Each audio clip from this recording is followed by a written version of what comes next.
Guys, I'm psyched to be here because I am tackling some jobs today that I've been putting off, some gross, nasty jobs, including cleaning out my fridge. Oh, it's definitely like a bit of a science experiment at this point. So yeah, get ready for that. We're going to be doing the cleaning, a nice deep cleaning scrub of my sink, and I accidentally edited to put that at the end of the video, so make sure that you stick around to see that towards the end of the video. And I'm going to be showing you my beautiful before and afters, but we're going to be picking up a whole bunch of mess, doing some deep cleaning. We're going to be spending quite a bit of time in the kitchen today, but we're also going to be in the living room. But yeah, stick around, it's going to be a wild ride here on Ren Plus Us with me, Amy.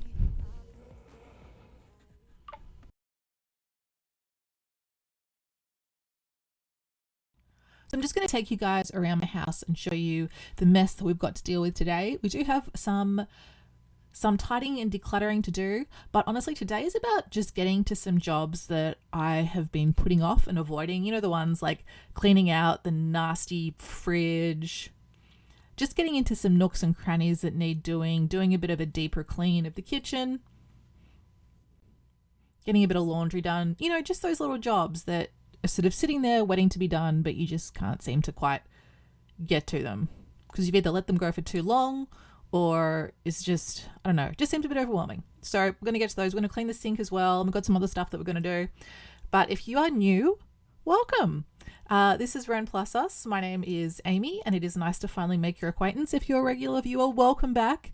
Thank you so much for being with us again. I am really excited to share this episode with you guys. Make sure that you stay till the end. We've got some lovely before and afters. And if you haven't yet, if you enjoy homemaking, cleaning, realistic, decluttering type videos, then this is a good channel for you. You might want to consider subscribing so you don't miss an episode. But if you decide not to, that's okay. We can still be friends. I'm pretty chill, and yeah, I get it. Sometimes you just don't want to click that subscribe button, and that's okay. But if you do, you can consider it your good karmic act of the day. And I will send you blessings and good vibes back. But if you don't, I'll still send you those things. I won't send you bad vibes.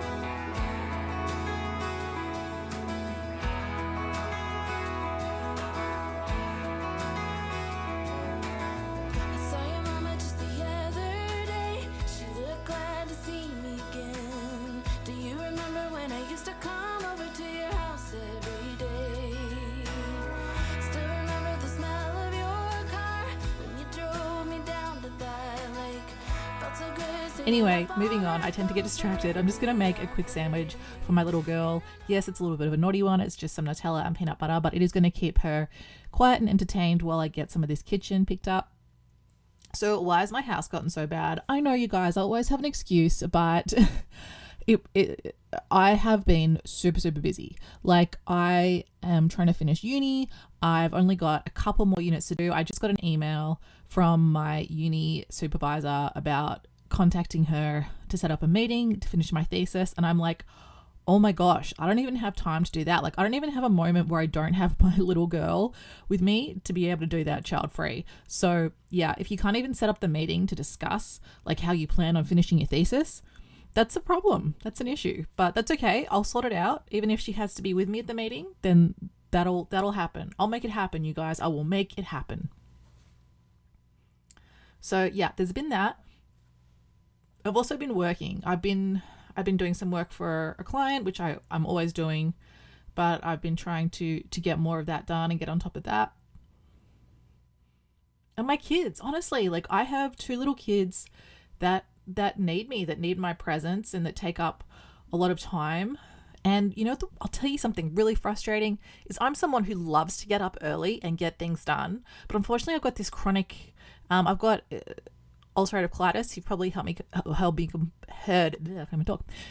you've heard me complain about that before if you're a regular viewer on this channel. And honestly, like, there's illnesses and diseases so much worse, but it definitely makes me really fatigued. And so I've been really struggling to, and like, it doesn't matter, I could go to sleep at like 9 o'clock at night, I'm still going to struggle to wake up before like 7 o'clock in the morning, like really struggle. Which sucks because like getting up early and getting stuff done is my is my magic power. It's always something and I love that. I love the feeling of waking up early before everyone else, when the house is quiet and it's just you, and having a cozy cup of coffee and getting your work done and then ticking it off, and you're all set and you're available, you're mentally, physically available for everybody else during the day. But yeah, it sucks. It sucks having to sleep. It sucks being human sometimes. So that's been really difficult. So now I'm moving on to the, stovetop. And this thing gets nasty. But I'll tell you something, people that have, I'm not dissing anyone. I hate dissing people. People who have like perfectly clean kitchens, I've noticed are people that tend not to do very much cooking in their kitchen. And I do a lot of cooking in my kitchen, and that's something that I think is a good thing. If you have the time and you are so inclined, then it's great making a healthy meal, saving some money. Like, why not? So, don't feel too bad if your kitchen is a little bit like, not perfect. It probably means that you're cooking. But, if you don't like cooking and you don't have time, or who cares? Honestly, who cares?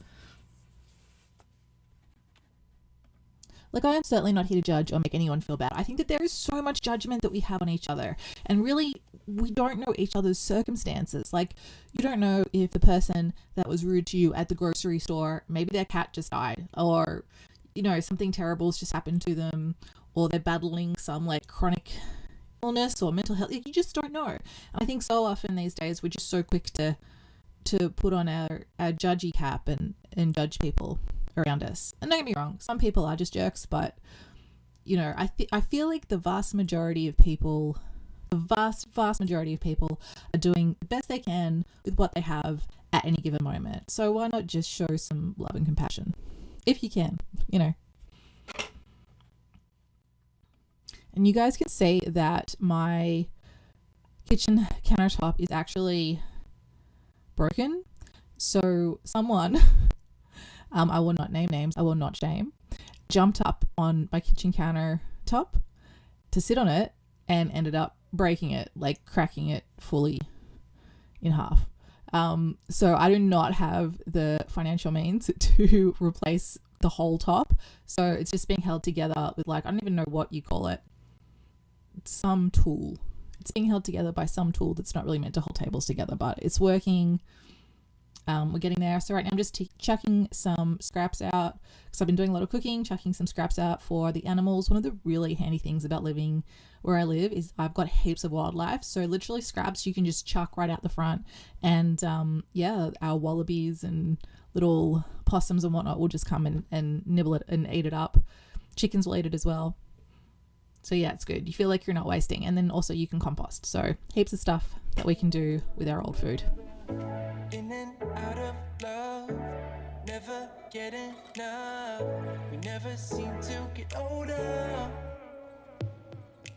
When things are going right, you seem to have the time. But when it's hard, you just grow cold up. We should be good, but we keep lighting fires. The words repeat, cause we're scared of the silence. We should be good, but we keep lighting fires around ourselves. We should be good, but we keep lighting fires. The words repeat, cause we're scared of the silence. We should be good, but we keep lighting fires around ourselves. It's deja vu. Memories come back when I'm with you. It's deja vu. Memories come back when I'm with you.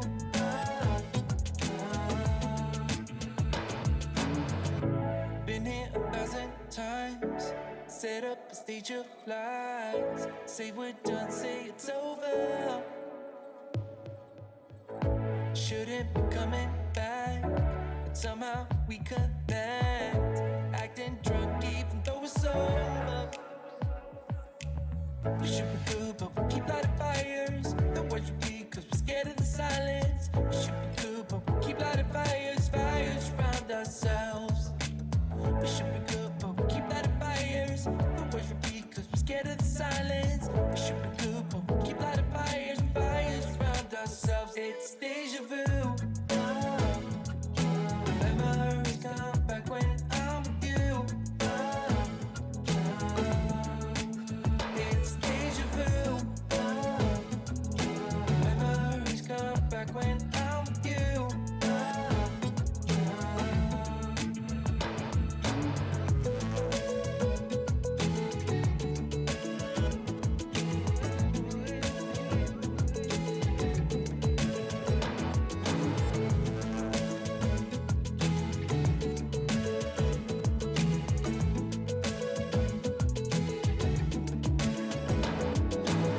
should be good, but we keep lighting fires.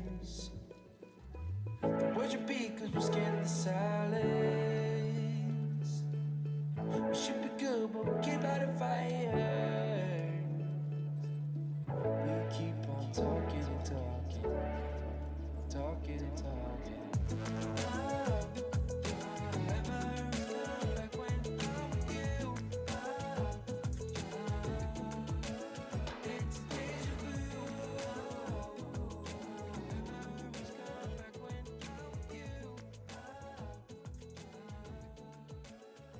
Oh my god, you guys, I forgot to hit record on my little phone here that I'm recording myself speaking to you with now. Silly me. But that's okay. I've just hit record. So here we go, the fridge. As you can see, I do not have a perfect fridge from the outside either. I've got like kids stuff stuck on there and magnets, people to call, all sorts of things, and that's just how I do stuff. So, you know, now I'm looking at it, the fridge is not that terrible. That the vegetable compartment's pretty terrible, but the rest of it's not too bad. But I'm someone who really does love a clean fridge. It's really something that I prioritize, and not only because, you know, obviously when you open it, it looks nice, makes you feel good, it's clean, hygienic. I find I eat healthier when the fridge is organized, probably because you can like see the beautiful fresh fruit and veggies and not like old gross moldy stuff in there that you're like, no, I'd rather eat a piece of chocolate, thanks. So yeah, there's that. But also I find it's a money saver because you can actually see what you've got to cook with. And so often you actually, when you don't clean out your fridge, you have a lot less than you thought you had because you don't realize how much stuff has gone bad. And yeah, just is like a nice invitation to use the food in there and to cook. So I encourage you, clean out your fridge. And you know what, you guys you do not have to get all these little like organizer things that people try to sell you. Like, I hate them. I find they just like take up room, and then it's like, you know, you don't always have like 20 little yogurt packs, and so then when you've only got one yogurt pack, you've still got the whole little organizer for it in there. It just takes up room. That's what I find. If it works for you, go for it. I've tried heaps of those different organizers and they just do not work for me. Cleaning the fridge out like once a week, great. If you can get into a habit. I was in a habit for a really long time, just like ordering my groceries on a certain day and then making sure that I had the fridge clean like the day before the groceries came or the morning of. And I was really good with this. I have let it go. That happens sometimes. That's another thing. Like, so often we'll be in a habit and then we'll let it slip and it'll be like the end of the world, like, oh, that didn't work, or I just can't do it. It's okay. Like, habits kind of sometimes slip away. You just start doing it again. Like, it's not a moral failing. It's not a big deal. Just start doing it again or try a slightly different way. You don't have to like give up and stop altogether and be like, I'm a terrible person. Just so you know, I'm saying this because this is what I think in my mind. Yeah, you can start the habit again. You can get back on the horse, and even if you keep falling off, just keep getting back on, and maybe try it a slightly different way or something. But don't beat yourself up. You know, like, life's hard.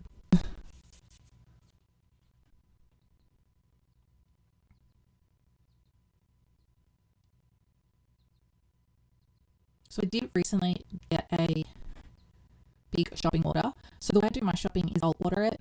I'll do like a big shopping order at the start of the month because I get like a 10% off coupon with something. It's words if you're in Australia.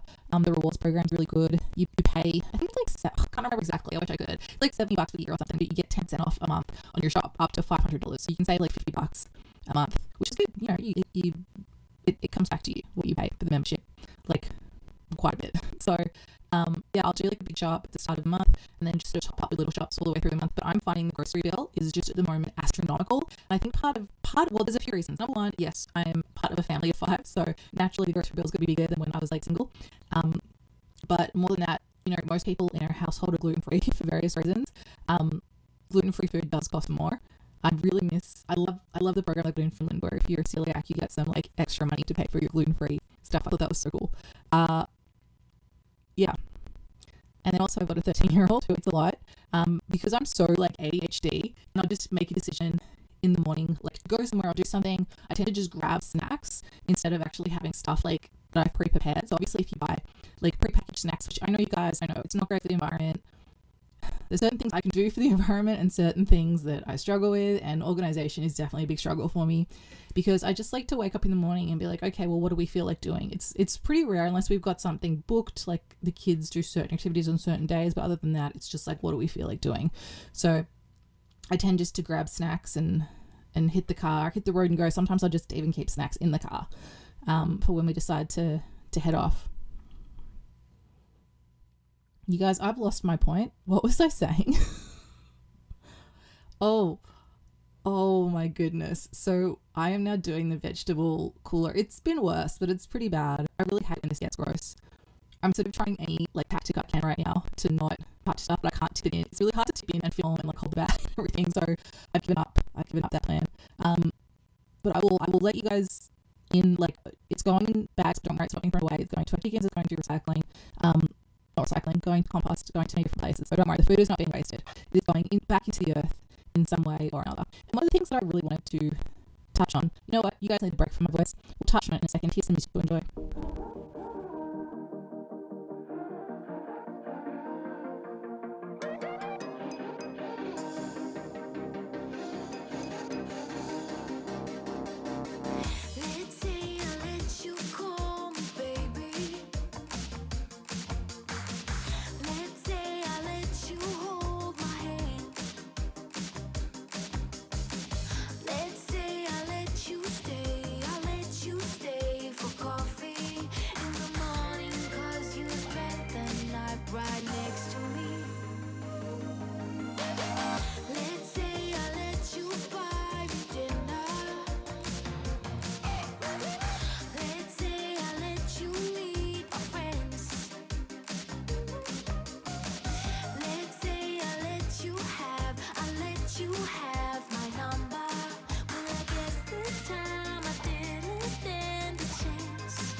So one of the things that I really want to touch on as well was the art of removing things for your life to solve problems instead of adding.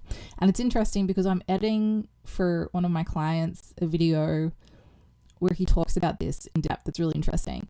And he talks about a study that they did where they gave people they had to solve a problem, and there were two solutions to the problem. One was to add something and one was to take something away. And the vast majority of people did not even realize that there was an option to solve this problem where you could take something away. Everyone wanted to add something. Even when there was only an option to take away, not to add to solve the problem, people still couldn't see it. I thought that was so interesting. So it just shows how wired we are in our minds to to add things. And I think that's maybe why sometimes we get into, you know, trying to fix our clutter or our lives by buying organizational objects, or even just buy, like, this is what I do, which is really bad. I'll go out if I'm feeling stressed and overwhelmed. I'm like, okay, maybe the kids need something more to do. Or even if I'm, here it is, here's my fridge looking beautiful. Oh, I love it. I love a clean fridge. It is like probably one of the few things that I think I can organize pretty well now is my fridge. You can see I've got the beautiful fruit down there, the berries. My little girl is really into raspberries at the moment. So see you, money. It was nice. It was nice knowing you a little bit for a little while.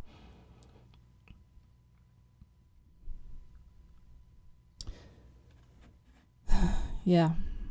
Again, lost my train of thought. You guys, my brain.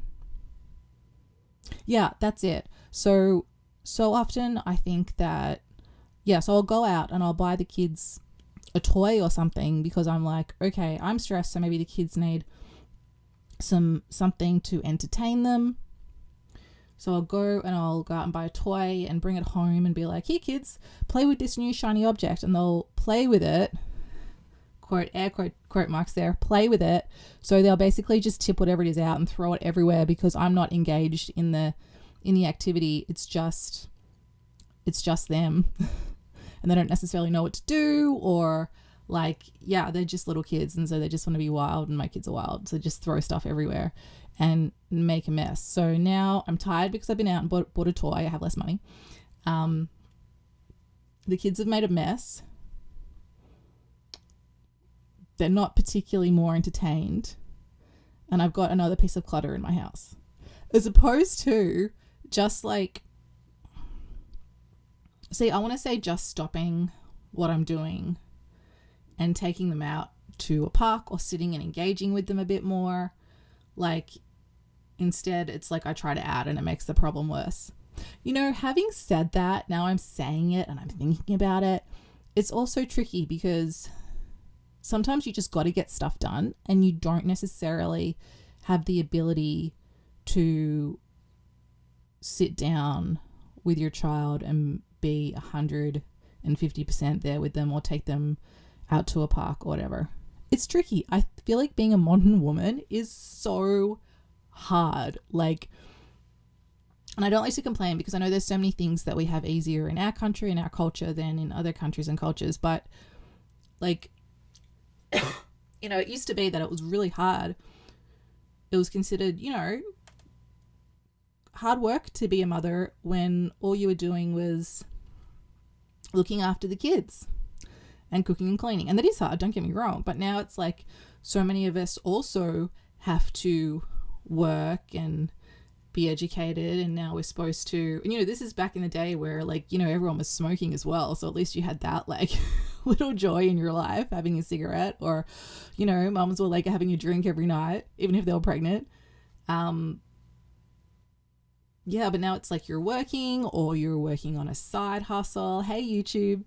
And, you know, you're expected to make all these like Steiner inspired stuff for your kids. And, you know, you used to just be able to open the door and let them run out and play and find the neighbor kids and get lost. You can't do that anymore because, you know, there's so much true crime. And honestly, like, the police will probably be called if your kids are just running wild in the street these days. So, man, there's a lot more to do. And I keep thinking, like, you know, why are we so stressed and anxious these days? Well, that's why, man, we got too much to do. It's that simple. Seriously, if you had less to do, I think that so many of us would be so much happier. It's honestly that simple. But it's hard because things are more expensive these days. We need money. We can't live on one income. I think that's such a big issue. And I'm not someone who's like, you know, men should go to work and women should stay home. No, not at all. Not at all. But I do think that it's sort of impractical for a lot of people for both adult family members to be working and trying to raise kids. Maybe not. Maybe daycare's easier. I don't know. I'm just thinking aloud.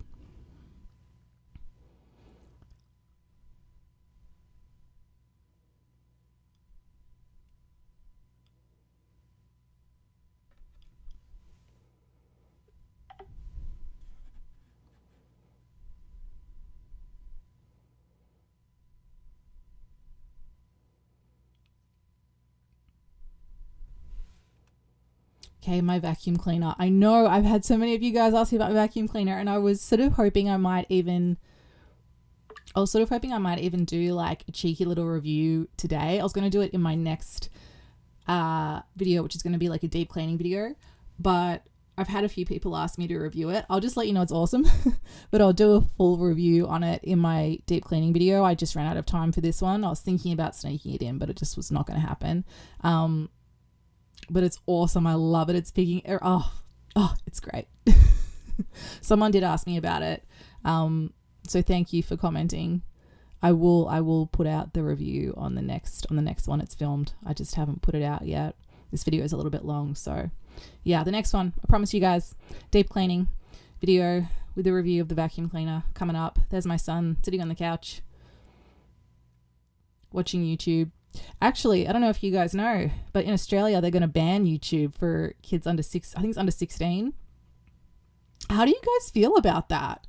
Like, I'm really curious how y'all feel about that, because I don't feel that great about it. I think it's social media in general, but only certain platforms. Like, you know, they're not banning like Xbox live chats as far as I know, or do they even have Xbox live chat? I don't know. I'm so old, but you know, there's certain things that kids go on which I think is far more dangerous than YouTube. But yeah, they're banning YouTube for under 16, so obviously kids can still watch it, they just can't have an account, so they can't like comment and stuff, which, you know, yeah, but like they need their playlists and stuff. I don't know, like I just think I'm not a big fan of censorship. It's just how I was raised. I think that's a bad thing. I think that we need to teach kids how to be safe online. I think that, you know, it needs to be more about education. And yeah, absolutely, I think, you know, having kids that social media is too dangerous for kids. It just is. Like, it's not great. It's for everyone. You know, it's addictive. There's predators on there. You know, it's used to market to kids in a way that's unethical, I think, allegedly. Don't come for me, people who run those platforms. Yeah, but at the same time, I don't think that, especially YouTube, which provides so much education to kids, like it's even used by our government for like education and things. So to me, I just disagree with it. I disagree with banning at least YouTube for under 16s.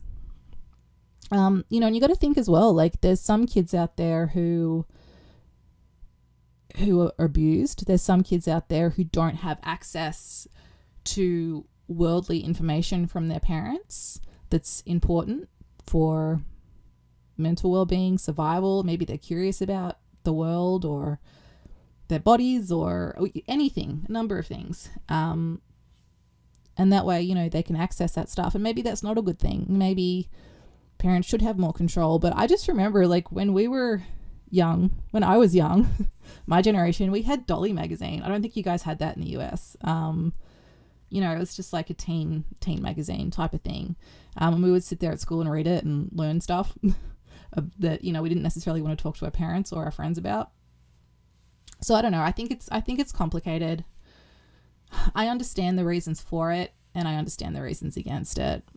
I just don't think. I just feel like we could put more effort and more money as a society and a country into things that are going to make more of a difference. And I think it's a bit of a cop-out. I think that, you know, one of the big reasons for it, I believe, is for online bullying and harassment, and that is such a serious issue. And there's so many kids that really get a childhood destroyed by that. And I don't take that lightly at all. I don't think that banning social media is the way to go. I think kids are going to find a way around it, but also it doesn't address the underlying cause. And I think addressing the underlying cause is the most important thing, because otherwise we ain't going to get nowhere. You need better anti-bullying programs in school. You need better parenting programs in schools. Like, oh, my kid's giving each other a hug. Oh. You need better mental health availability for young people and their parents and everyone. You know, it's a cop-out. I'm sorry. That's how I feel. I feel like it's a cop-out, and we can do much better as a society. What is going on? Didn't I already clean this sink earlier in this video? Oh man, I've screwed up my editing. Okay, whatever. We're going back to the kitchen. We're gonna do the sink. But how do you guys feel about it? How do you feel about if you're in the US and you've heard about this Australia ban? How do you feel about it? Do your kids use YouTube? Do your kids use social media? I am that age where MySpace was a thing. I still remember it was my 21st birthday, and my friend said to me, he's like, oh, you know, on Facebook? And I'm like, what's Facebook? I'm like, I'm on MySpace. He's like, no one's on there anymore. Get Facebook. Okay. What is Facebook? Yeah, so I feel old now. Thanks, guys.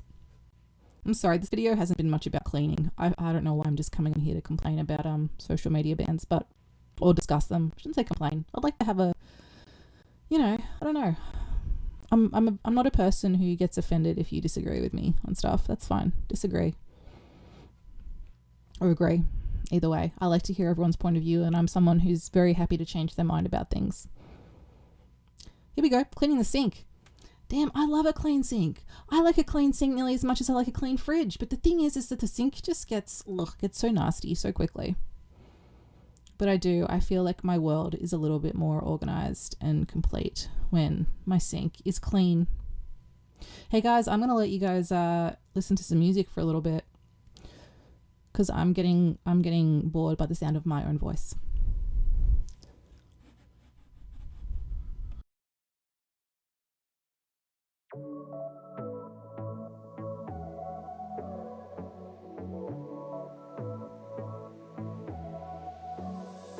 This boy on my mind that I can't live without. Oh, his eyes that kill me.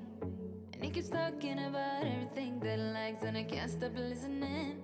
I'm thinking about him all the time. I'm thinking about him all the time. I'm thinking about him all the time, all the time. And my heart's beating fast when he's looking like that. Oh, his smile is killing me. It's the way that he moves and the way that he laughs, so I can't get enough. Thinking about him all the time. I can't get him off my mind. Oh, I want him to be mine, to be mine. My heart is saying yeah, yeah, yeah, yeah, yeah. You know I want him now, now, now, now, now. My heart is saying yeah, yeah, yeah, yeah, yeah, yeah, yeah, yeah. I told him I can be a fighter if you want. I'll be there to catch you if you fall. I can make it brighter when it's dark, when it's dark. I told him I would do it all for you, and I know you do it for me too. I can be a fighter if you want, if you want. I can be a fighter. I can be a fighter if you want. I can be a fighter if you want. All the way that I feel, yeah, I know that it's real, 'cause I can get him out of my head. I don't care what we do, everything's feeling new, even if we stay in bed.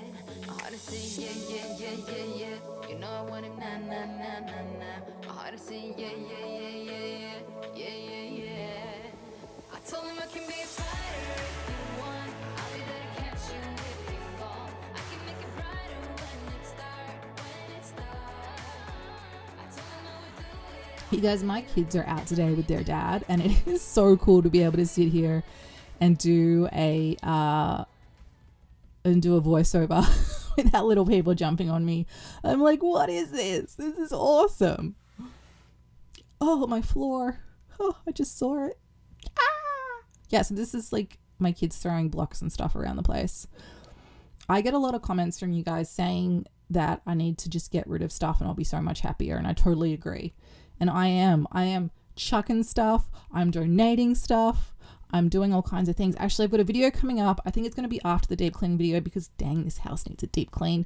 But we're going to be chucking everything out of the hallway because the hallway is just like, I've got a lot of the house decluttered. I know there's often stuff not put away, but I'm finding I can get stuff put away so much easier now that I have less stuff, which is really cool. But yeah, the hallway. Hey, update on my uni stuff. If anyone's a regular viewer here, yeah, I got I've got marks back for 2 of my assignments, and both of them I got distinctions for. So super happy about that. I was like 1 mark away from getting a high distinction in one of them. I was like, dang, pretty close, but you know, you take what you can get. Yeah, let me show you guys. I'll take you right now to go see the hallway. It's over there. I don't want to get up. It's tragic. It really is. It's a really tragic situation, the hallway. No, I can't get this back on. And I've still got stuff in here that I've decluttered from the cupboard. If you haven't seen my linen, I think some of you guys missed it. If you haven't seen my linen cupboard declutter, I will link that here now. Go check it out. So yeah, my kids like to shove stuff under this little play kitchen. They're really obsessed with posting things in places. Apparently it's part of their development. Mess is part of their development, I'm told. Why can't like cleaning up and giving mummy a back massage and I don't know, doing yard work be part of their development? Why does it be making a mess and dropping stuff? That's okay. I love them to bits. They can trash my house. I don't care. I can clean it up and make videos for you guys. That's fine.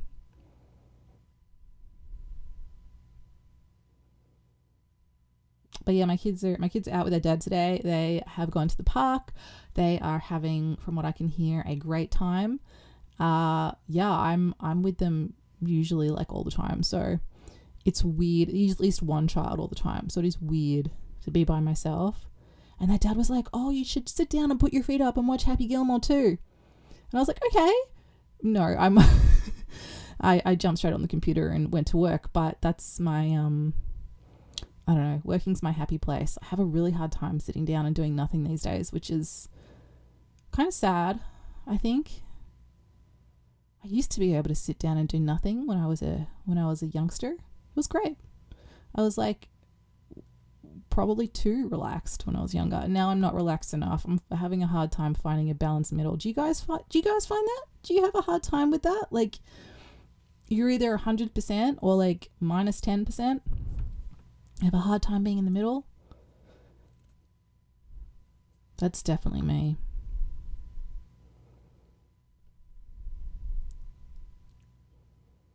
Same with food. I have a really hard time. I'm either like really insanely healthy, like it's tuna and salad and green juice and green tea, or it's like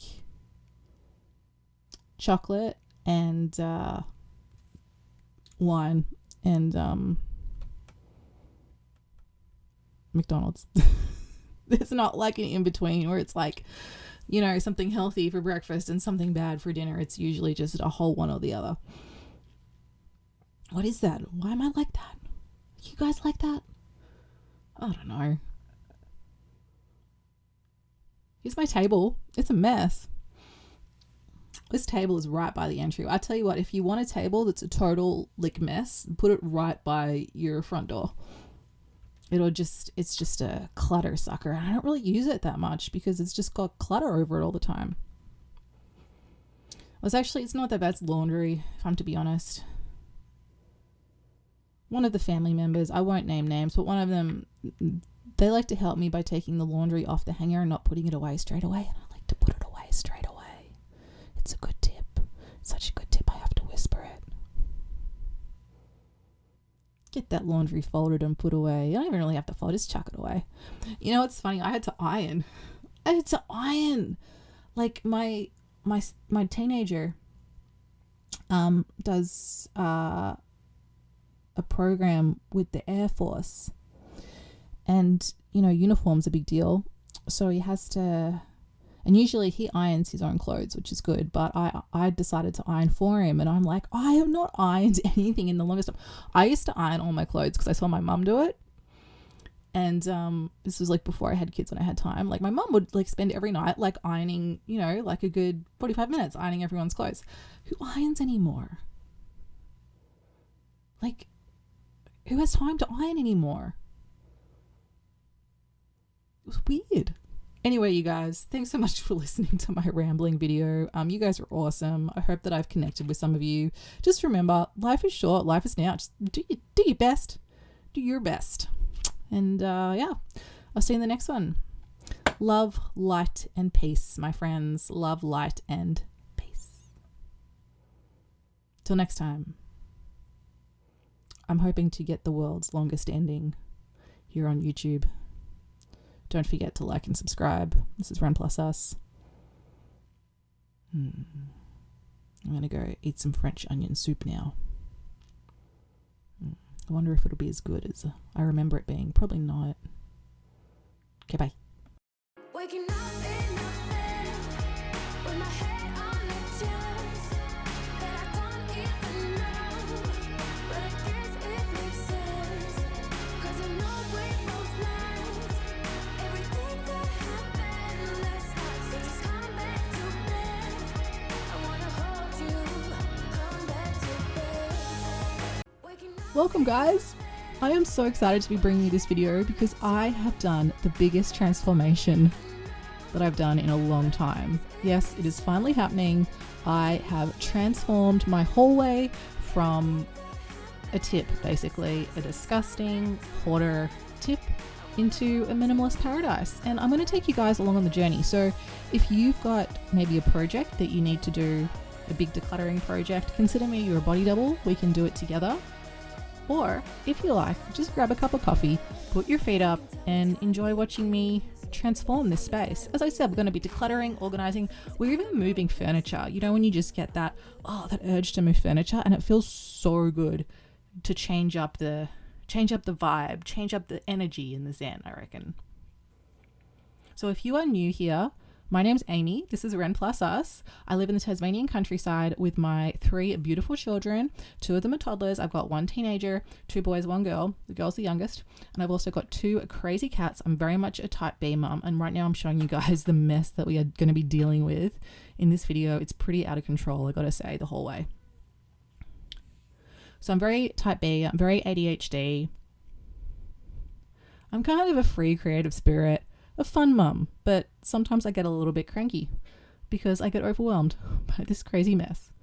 But yeah, if that's the kind of thing that you're into, homemaking, motherhood, decluttering, organizing videos, you might like to consider subscribing. And I'll tell you what, it is so nice that we finally made your acquaintance and that you are here to share this journey. I've slowly but surely been decluttering and organizing and cleaning my very messy, cluttered house. And it's been so great to have you guys on the journey. So if you're new here, feel free after this video to go back and watch some other videos and see where we're at. But if not, if you don't want to do that, that's fine. You can just jump on in here and we'll get going. So we're starting right now with this kind of, I believe it's called a buffet, which just makes me hungry when I say it. But we actually got this from a neighbor of ours when they were moving out. We like kind of had, I'm going to say we had FOMO, because because they were like, yeah, hey, we're leaving, do you guys want to, you know, buy some of our furniture? And I was like, sweet. So we went over there and took a look, and everything was like so beautiful and nice. I mean, like, damn, this is great. But somehow when it came into our house, it just I don't know, it just didn't look so great. Things started to fall apart, and yeah, I feel like it's just kind of some like void in our house that things come in and they look nice outside, and I managed to destroy them pretty quickly. So this area is particularly cluttered and particularly a problem. And I reckon if you are someone like me, you've got an area in your house that's like this, that just attracts all the clutter. Like if I'm going around, I'm doing a pickup and I don't know where something goes, or there's like a little toy or a little piece of something, somehow it ends here, down here on this thing, because it's at the end of the house. And so I'm like, whatever, I'll just put it here, deal with it later. Anyway, this is later and I'm dealing with it, but this is definitely like years and years. I'm going to go ahead and say this is probably 5 years worth of clutter that I've kind of done little bits of decluttering, but yeah, no, not enough. So there's a lot of things here that just don't have a home. And one of the mistakes I made was I let my little son Ren, this channel's namesake, into the board games. And he has just pulled everything out and destroyed them. I was all like, yeah, no, it's fine. Let him explore and have fun and whatnot. And now this is me dealing with the aftermath of it. So I think I'm going to have to buy some new board games. There's definitely some that I can save, but for the most part, I'm going to have to buy some new ones, which kind of sucks, but you got to do what you got to do. I just didn't anticipate this happening because my eldest son is so different. Like there's no way he would just pull board games out and make a mess. Like he's very kind of, I don't know, he's just not like that. But my younger one's a bit more wild. So live and learn. That's the lesson. Not all your kids are going to be alike. But I was just, every time, the hallway is like one of the first things that I see when I walk in the door. Like you can kind of see the whole house when you walk in the front door. And obviously the hallway is right there. And I kind of just, I'll have the front of the house really neat, but then the hallway will just be this tragic, chaotic mess. And it just makes me sad seeing it when I walk in the door. Like I don't feel relaxed. It makes me feel overwhelmed. It makes me feel kind of like a failure, I want to say, and it makes me just feel out of control. So getting this done is just awesome. And Harriet is giving me a hand as well. I don't know if you guys have found this, but I find it really tricky to do these projects with my little ones around because, you know, they need me a lot. They need help. They want to help. And I just like to get kind of stuck into something. Like I like to hyper focus on something. I don't like to just sort of have to stop and start. And I find that frustrating, but that's one of the things you learn as a mum. And look, guys, I'm no expert, but I am going to give you a little tip that I've picked up with decluttering. And this is sort of how I've been doing it. So as I said, I've been going around the house, just sort of doing these decluttering projects. I've done the pantry. I've done some of the kitchen. I've done my eldest son's bedroom. And now we're at the hallway. So some of the things that I've realized is it's about kind of getting on a roll. Like it's about feeling good about yourself. So if you can get one section done, even if you're not making those decisions about what you're going to throw out, even if you're just putting everything like in a big box and putting it in your shed or whatever, and then basically you'll forget about it and realize that you don't need the stuff that's in there, then you can chuck it out. Just whatever it takes to get you started, to get you going, and to get you feeling motivated. And seeing that clear, clean, decluttered space, I can tell you right now, you're going to want to then move on to the next space and the next space. And sometimes, you know, making those hard decisions like, oh, what am I going to keep? What am I going to throw away? Where am I going to put this? It can get really overwhelming. So often I think it's better just box everything up, and then when you've forgotten about it, you realize you won't need it, you can chuck it away. And obviously as you're going, you know, you might see a few trinkets that are really important that you really want to keep. Go ahead, keep them. I'm not the boss of you. So you can do what you want with your stuff. But I think that having a clean house that you can live life in, that's decluttered and organized, is so much better than holding on to items. And maybe this is like obvious to everybody else what I'm saying, but for me, I've only kind of just come to the realization of this, that you can just chuck stuff out. Like I'm someone that's always had like strong sentimental attachments to objects, and I've always been like really, really stressed. Even as a child, I would wake up like in the middle of the night, like as a little child, be freaked out because I didn't know where some like coloring book was. So I think I've just carried that into adulthood, but I'm realizing like the kids love like running around a decluttered house. I love the way I feel in a decluttered house, and it's so much better than holding on to stuff. And honestly, like when you pass away, people don't want your stuff. Like they just don't. Like, you think like things are so important. I had this bag of, there were two groups of items that I held on to for my kids, like that I had when I was a kid, that I'm like, I'm going to hold into this stuff. And then when I have kids, I'll give it to them. And it came like, these objects came like all around Australia with me when I was moving. And so the first one was a load of Goosebump books. And the second thing was a bag of My Little Ponies. So after I had kids, I went to track these down in the shed, and I realized that they are missing this bag of ponies, which are so cool because they're like original My Little Ponies from the 80s. And there's a bag of them with a My Little Pony bag. I think someone maybe came in and stole them. I could just be being paranoid and they could actually be in there somewhere, but I'm pretty sure that, I don't know, someone's gotten in when we were building the house and stolen them. And same with the Goosebump books. So I'm bummed about that. But that's like a life lesson, like all this effort that I put into like carting objects around that are just gone. I think one of the saddest things I heard, I don't want to say saddest, but it was a poignant moment. A neighbor that we had been neighbors with for a really, really long time when I was a kid. He was a lovely man, used to walk our dog. He passed away, and my dad went over to clean out his house because he didn't really have any family to clean his house out for him. And my dad found like a whole box of report cards that he had kept. My dad's like, this is so sad. There's no one for me to give these to. So he just had to like, he sort of went through them and then chucked them out.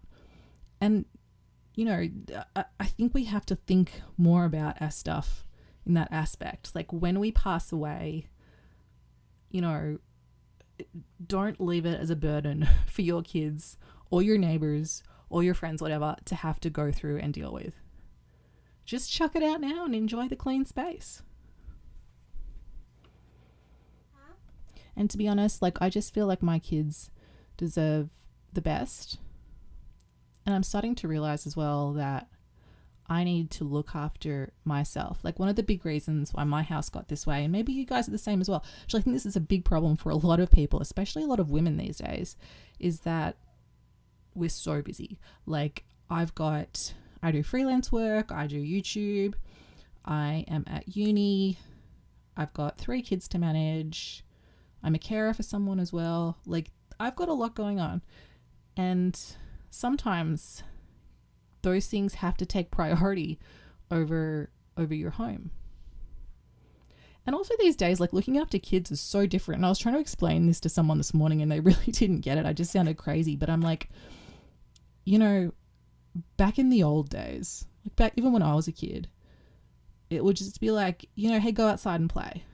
Like, you know, you'd kind of be left to your own devices. And these days it's like you have to kind of entertain your kids all the time or you're a bad parent. Or, you know, like if you see, well, not me, but some people, if they see like young kids, you know, out by themselves, they like, you know, call the police. Like it's crazy.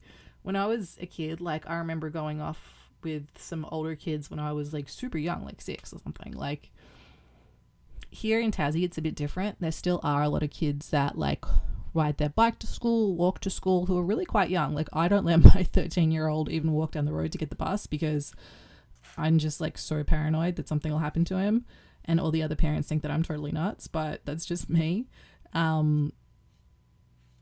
Yeah.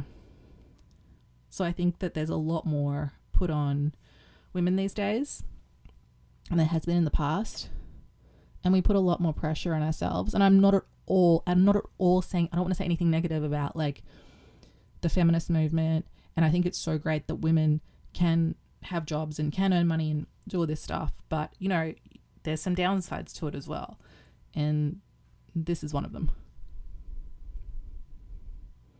So with that being said, I've realized the last few weeks I've been maybe not a lot of fun to be around. I've been just really like stressed and overwhelmed, and like every moment of the day has been, I have to get to the next thing. I have to get this thing done. I have to make sure this person's happy and this person's taken care of. And, you know, I've been feeling like if I don't, just the world's going to fall apart, which obviously it won't. And I think at some point I just realized like I have to make the decision to put my house and myself first.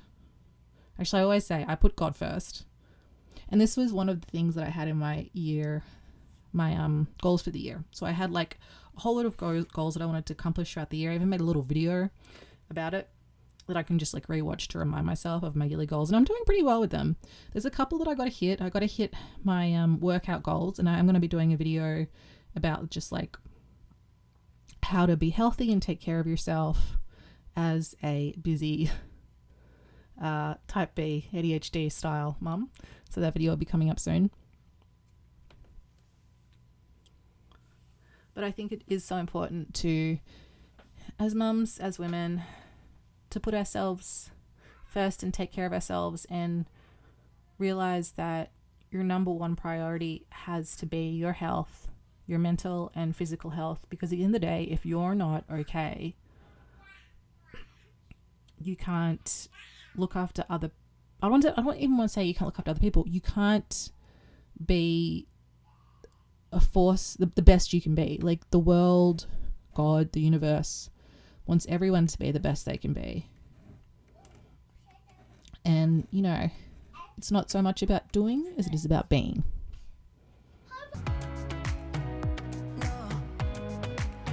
I just wanna get out of here. I find it so hard to breathe. Cause when you get too close, I lose my way and I freeze. I wish you knew what power you have over me. But now it's so hard to breathe.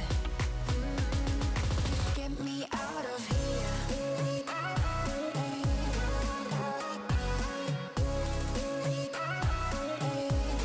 Just get me out of here.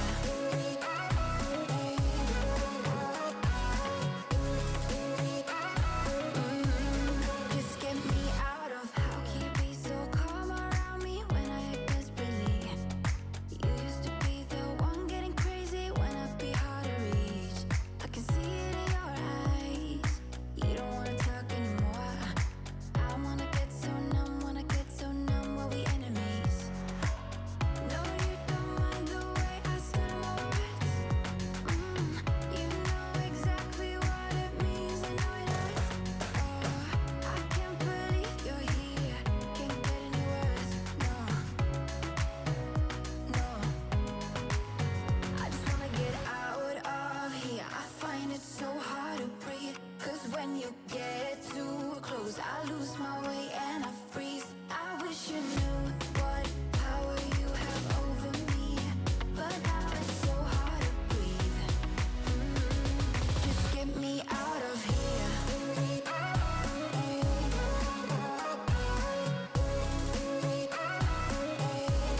Just get me out of here. Out of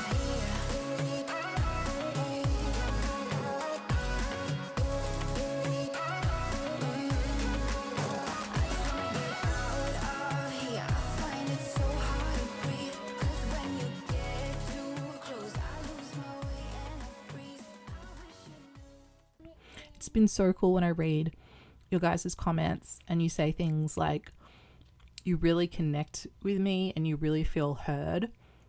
I had one of those comments recently, and that just always like makes my, I don't know, it just makes my day, because I want you guys who are in this situation, and maybe you're someone like me, to not feel alone. Like, you know, not everyone's like, if we watch YouTube videos, like it's so nice to watch content with people making beautiful things and having a beautiful house and all this, and I love that content, but you definitely can leave feeling really down about yourself. I think that happens to a lot of people, and I just want to show you guys, like, it's okay if your house is messy. It's okay. All you have to do is clean it up. Like, it's not the end of the world. If you're someone who's not naturally tidy and you want to be, you can learn. Like, it's nothing bad about your character. I think so often I hear creators, not so often, but I think one of the kind of popular things to do these days to get views is to like shame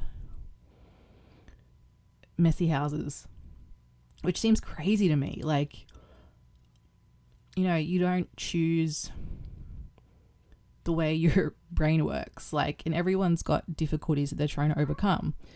And usually if you're doing this type of content, you're someone like me who is trying to better their situation. So, you know, And I don't want you guys to feel bad when you hear these creators saying this stuff, because, you know, there's either two reasons. A, they just don't understand, or B, they're just doing it to get views. So please don't feel down on yourself. And again, like, no shade to those creators. Like, you're doing your job, you're expressing yourself and how you feel, and that's totally fine. And, you know, more power to you. But I just, you know, I care about how you guys feel. I don't want you to feel down on yourselves, because I really do believe that everybody is doing the best they can at any given moment with the skills that they have. And, you know, when you know better, you can do better.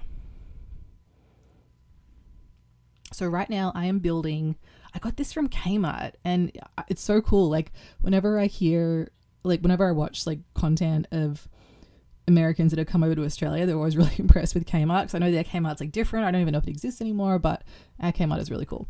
So I've got this laundry hamper from Kmart that I'm putting together, and my kids have been helping me.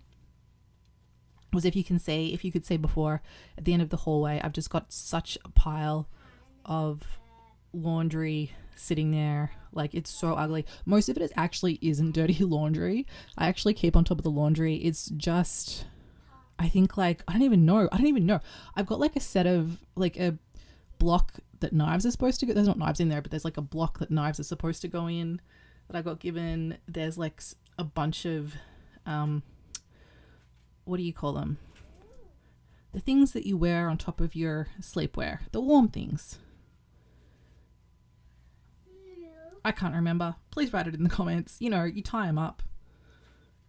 A robe. That wasn't a hard word. I've got a bunch of like kids' robes in there that I got given. There's just it's more of like a storage kind of situation happening over there. So I'm going to be organizing that. I have started that process. And then I'm going to be building this beautiful new laundry hamper that goes at the end of my hallway. Here we go. I'm moving stuff. You guys always look so miserable when I make these videos. I'm not miserable. It's just I've got like natural resting bee face. I'm actually a really happy person. People used to tell me when I was living in Finland, they're like, you smile so much. You're always smiling.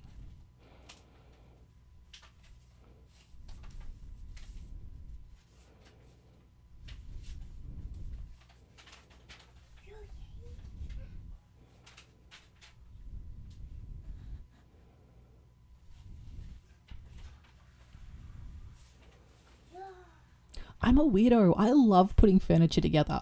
Like, few things make me as happy as spending an afternoon putting a piece of furniture together with a cup of coffee. I feel like it could be a business. I could start a business. Send me your IKEA furniture, your put together furniture, and I will happily put it together for you. Maybe I could do it like a charity thing, like a free thing for, you know, single, overwhelmed parents or people with disabilities. I don't know. It's just a thought. And then I could film it for YouTube. But I'll tell you what, it's less fun putting it together with the little kids around. They have so much fun though. They love watching me build stuff. In fact, Ren just kept asking over and over again. He's like, Mummy, let's build this. Can we build this? Mummy, build this. These things are so cool. You've probably seen them before, but they're just like little frames that open and close, and you can put your kids' artwork in there, which I love that. It makes it so easy to show their artwork. I'm definitely going to get some more. So as you could probably see, I've taken a lot of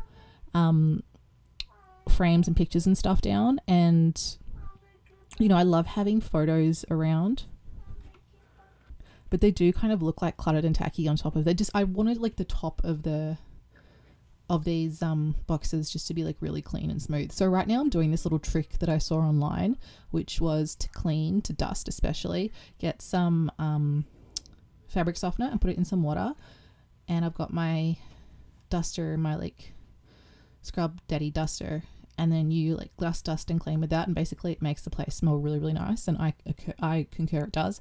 But I will say this, I do not know how fabric softener actually, like what surfaces it can damage. So if you care about your surface, just don't go ahead and do this. It might ruin it. I also heard that you can put like little nice smelling dryer sheets around the place, and I'm like, that's a good idea.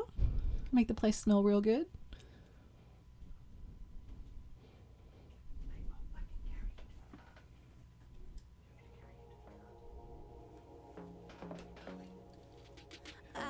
To be daring, baby, dance the night away. I let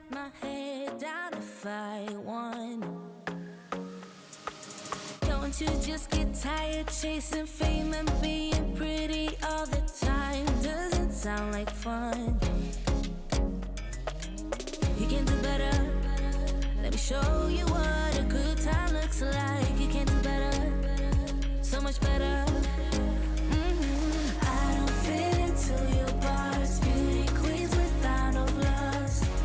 You can do better. I dare you to be wilder.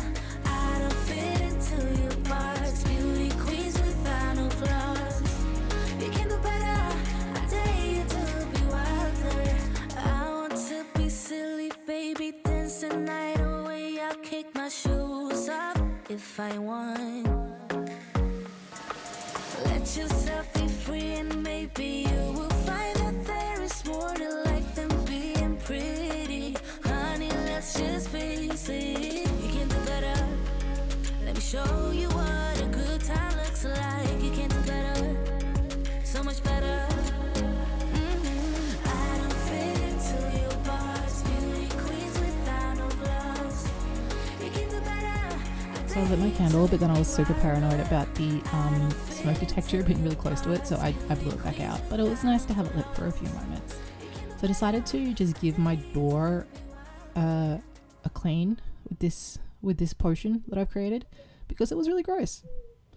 But I'm kind of bummed because you guys can't say it. You can't say the grossness of it, but it's there, trust me. But I do want to just go around my whole house, and I'm going to be doing that in the next video, because next video we're going to be doing a deep clean, but I'll be going around the house and finding like little bits and bobs to scrub with this thing.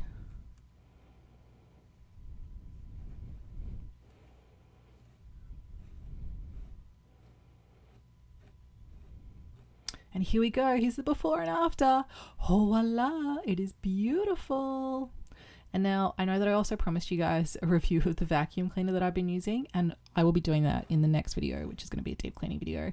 But if you want to know what happened to all this stuff, here it is. And don't worry, you guys, I thought it would be so fun to do a video of me taking this stuff to the tip and to secondhand places and whatnot. So if you want to see this room be transformed into, I think it's going to be like a playroom type of thing, then hit subscribe. What if the secret to a calm mind wasn't just meditation, but also grabbing a mop? If you are feeling stressed, overwhelmed, even just messy and ugh, then this video is for you, because we are going to transform this messy space and this chaotic mind into a Zen paradise, a haven of such that is smelling lovely, that is sparkling clean and brings joy and a sense of calm. And as you can see, we have got a lot of cleaning to tackle. We've got some play couch stuff that's had juice and just messy hands in it. We have got this icky carpet which desperately needs a deep clean, so I am psyched to get my deep cleaner, my carpet shampooer out and give it a good scrub. We've had some lovely creative artwork over these cushions, and we've had some soup spilled on this speaker. I believe it was leek, miso and potato soup. So hey, at least the kids are eating healthy. That's something. So if you are new here, welcome. My name is Amy. This is Ren Plus Us. I make weekly homemaking, motherhood, cleaning type videos. I am very relaxed here. Our community is super, super welcoming, and we're all about being real and the realities of life. I am definitely not perfect. As you can see, I'm very much a type B fun mum. I'm ADHD, I'm all over the place, but I am doing my best at the moment to clean and declutter my house, to have a calmer mind, and just, you know, I really believe in living in a way that's more simple, more minimal. And I think these days it's so easy to get overwhelmed with stuff and end up with a cluttered mind. And, you know, I kind of do hear this saying quite a bit, where it's like your space reflects what's going on inside, what's going inside your mind. Look, I suppose, you know, if we're looking at the proof is in the pudding, then yeah, because my mind is like always in a million places. And that definitely reflects in my space. But at the same time, I don't necessarily think that having a cluttered space is inherently a bad thing. I actually hate the feel of like super like minimalist spaces that feel cold. I like just a little bit of character. I don't want to say cluttered, but I like a little bit of stuff, you know, around just to make me feel cozy. I think I saw a video recently where someone was talking about they want their house to feel kind of, you know, Studio Ghibli or like those old style country cartoons like Peter Rabbit and things like that, where, you know, the houses are just kind of a little bit cluttered and have quirks and are lived in. I personally do like that style. That's me. So, you know, I'm not trying to get rid of every single thing and just be totally a minimalist. And plus, like, I'm a fun mom. Like, I like having a lot of toys around and having a lot of things to do. I like to be silly. I like to play with my kids. And they're only young for such a small amount of time that I really just want to enjoy it. So yeah, I mean, that's just life. That's real life. But at the same time, you've got to have some kind of a balance. So for me, having a space that is at least organized and functional and somewhat decluttered is really important. And it really helps my mood so much.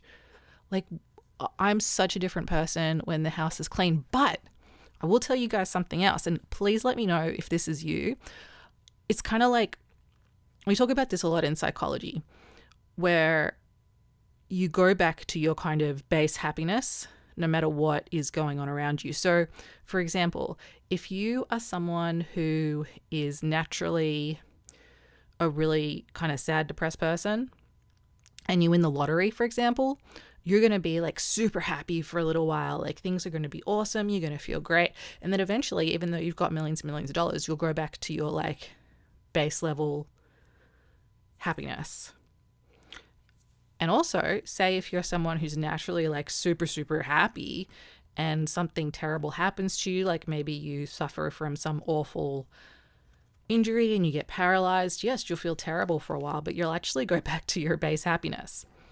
And I feel like the same happens to me with the house. It's like I get used to the level of, so when the house is like super, super clean, I'll feel good for a small period of time, but then I'll kind of just revert back to how I was feeling before. And then it's like, I feel like I have to get the house even more clean to reach that level of peace and calm again.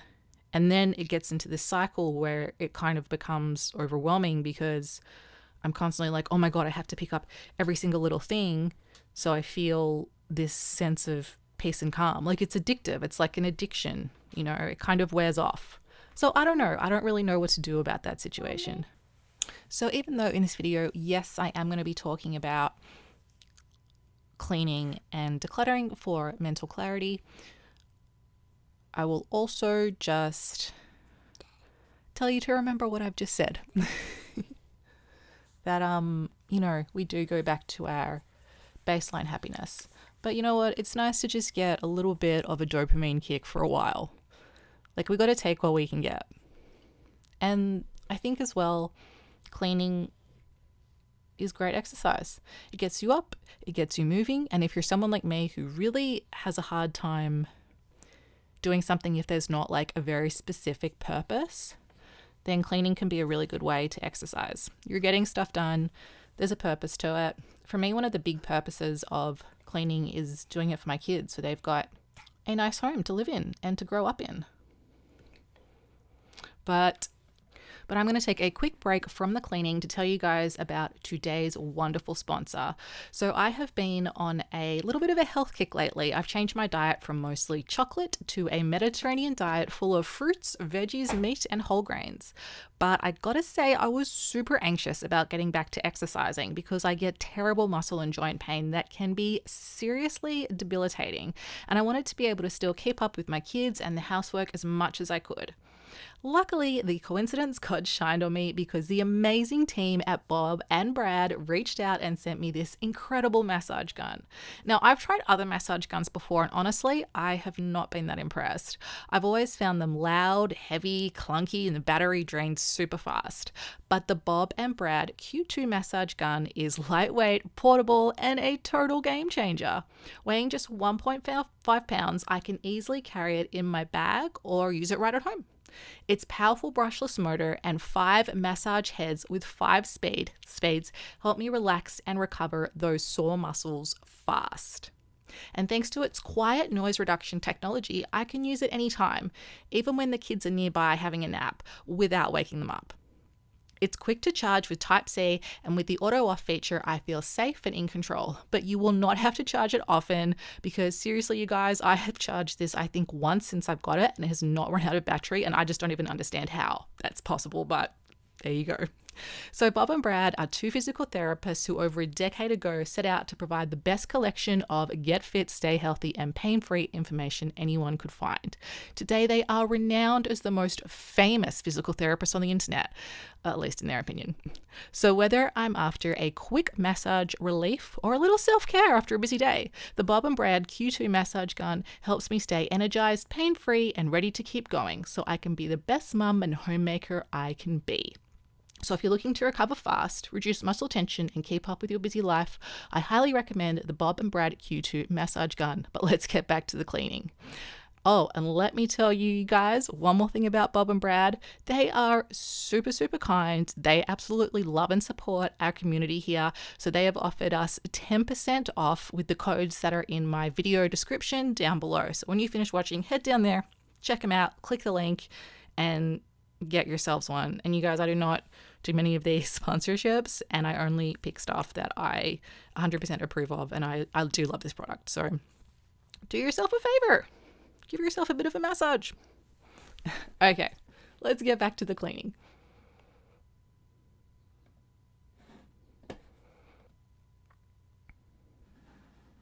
So even if, there's maybe some, slight issues with this concept of mental clarity through cleaning, there definitely are some really helpful aspects to it. And I do so often feel mentally drained and really uninspired by my environment. I find myself just getting really tired and just cranky and feeling not so motivated when my house is a mess. But when it's clean, it's like you've got this space to live life and do what you want. It's sort of this feeling of like when you're a young teenager and the world is full of possibilities. It just makes the day better. So one of the things I love to do just to feel so much nicer in my space is to do what I've been doing, and that is to shampoo the carpet. And it makes a huge difference. And I got to say, the smell of the carpet cleaner, it just makes me feel so happy and refreshed. And just the satisfying nature of sorry guys, I got a frog in my throat. The satisfying nature of like vacuuming up all the nasty mess and emptying it and tipping it out. It's sort of like you're getting rid of some procrastination and some negative feelings inside yourself. I know that sounds kind of stupid, but I don't know. That's how I feel. But here we go, you guys. Oh my gosh. This is another thing. One of the things that I find when I'm doing these kinds of cleanings is I love to clean spaces that I've been neglecting. And I do think sometimes we neglect things in our emotional life and in our mental life that we kind of push under the rug. And I think we do that in real life as well, push things under the rug. So I find that when I actually open my eyes and see the reality of the mess and clean it up, there's something inside me that shifts and I feel empowered. I do. I feel empowered. And again, I know that probably might sound a bit strange, but just doing these little things around your home can give you such a sense of accomplishment. So often there's things that I'll put off, and I think we all do this. There's like little things that we'll put off and we constantly think about them. And so our lives constantly feel like overwhelming and busy because there's all these little things that we haven't got to yet that we have to get to. But when we actually write ourselves a list and tick those things off the list, so often it only takes like a couple of minutes and you just feel so good for having done it. And you're like, why didn't I do this earlier? Why have I been like stressing about these little tasks that are actually super, super easy to get to and get done? Lists, you guys, lists are my friend. If I am feeling like overwhelmed, the first thing I do is just write a list of all those little things I got to do. Just brain dump it all. Have your list, go through, tick off each thing. Another thing I like to keep telling myself when I'm feeling really overwhelmed is that I am human. Like, I'm a human being. I am not always going to complete every single task. I cannot do everything at once. I have to eat healthy. I have to get some exercise in. I have to sleep. I have to play with my kids. I have to even have a little bit of time for me just to like wind down and watch some like crappy 80s horror movie on Tubi, which I've been doing lately. Strange, but yeah, I find that really relaxing. In and out of love, never get enough. We never seem to get older.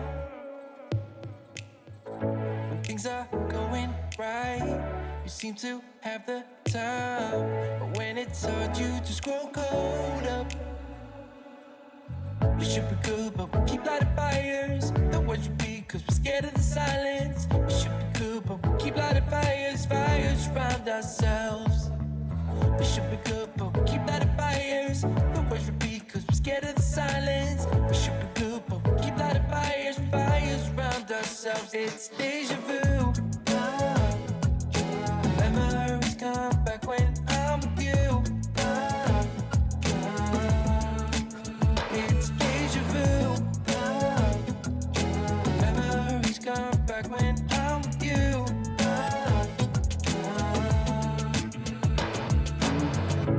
Been here 1,000 times. Set up a stage of lies. Say we're done, say it's over.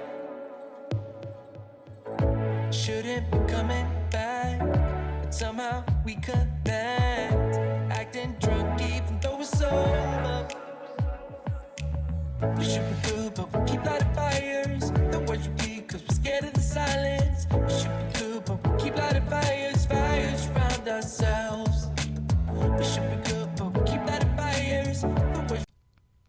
And if you are one of my regular viewers, welcome back. I should have said that earlier, and I'm sorry. I haven't forgotten about you guys. You'll notice that I have not been around for a couple of weeks. I have been I had mastitis, and life just was getting on top of me. So I did just take a little bit of a break. I did not mean for it to be this long of a break. I don't even like to say I've been taking a break because I have been filming, but I just sort of haven't, had a video together for you guys. So thank you so much for everyone who reached out when I wasn't feeling well. I really, really appreciate you checking up on me and writing your lovely messages. And I'm sorry I did not get back to you sooner. Life just happened. And it does sometimes. But I'm here, I am back, and I'll be making sure I stay on track with my videos for at least a little bit longer. Here is another thing that I like to do for mental clarity, and that is wash the kids' play couches. Like, again, this is something I love, which is really weird. And let me know if you guys are the same, but I freaking love the smell of fabric softener. But just like the house being clean, I get used to it. And so I like to sometimes just switch up my fabric softeners, and then I can like smell them again. And it smells so lovely and fresh. And just having that smell like in the living room of the carpet cleaner and the fabric softener that I've put on the play couch. Oh, it feels so good. I gotta say, getting the fabric off of this play couch and putting it back on is horrendously difficult. I make it look easy, I gotta say, but it's tricky. it definitely is a little bit stressful, but it is so worth it. And this is just another little tip. If you guys want your house to smell super nice, dry your clothes inside in front of your heater. And if you've got a heater that blows, we call it a heat pump here in Tasmania. If you've got a heater that like blows hot air, put it in front of that, put your laundry in front of that, and the whole house will smell like lovely, fresh laundry.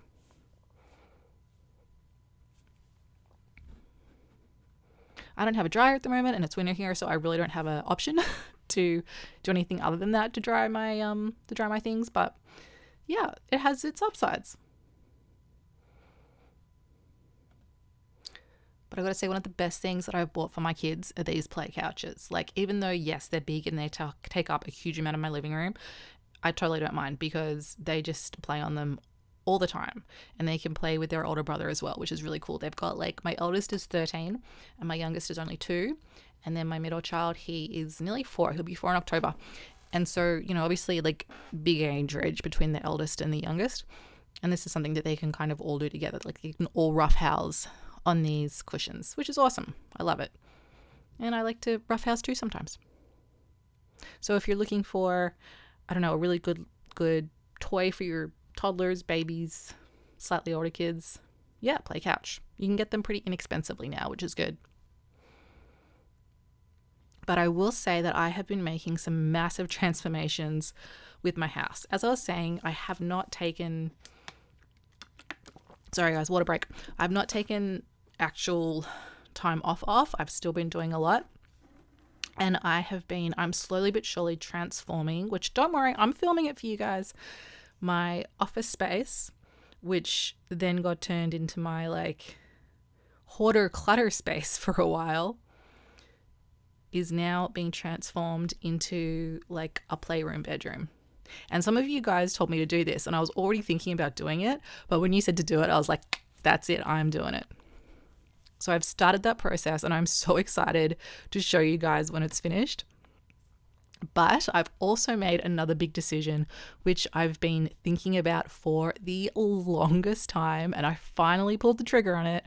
And that is I have gotten rid of my big wooden table. If you watch this channel, you'll know what I mean. But if you don't, it's okay. I had this big, beautiful table in front of my kitchen, you know, dining area, kind of dining nook. But honestly, we never use that table. Like, I hate sitting at a table. We're all a bit like neurodivergent. We're all about our like feeling comfortable and stuff. And just sitting upright on a table has just always like felt awful to me. I hate that feeling. And it just didn't feel cozy. It was too big for the space. It was a beautiful table. I got it secondhand for $100, and yeah, but it only really gets used like a couple of times a year besides just storing clutter on it. So I made the decision to get rid of that, and I ordered this really, really cool coffee table that like folds out into a dining table. So for the small periods of time that we do need a dining table, like Christmas and, you know, if extended family is over, then we can use it as a table. But other than that, it can just be a coffee table.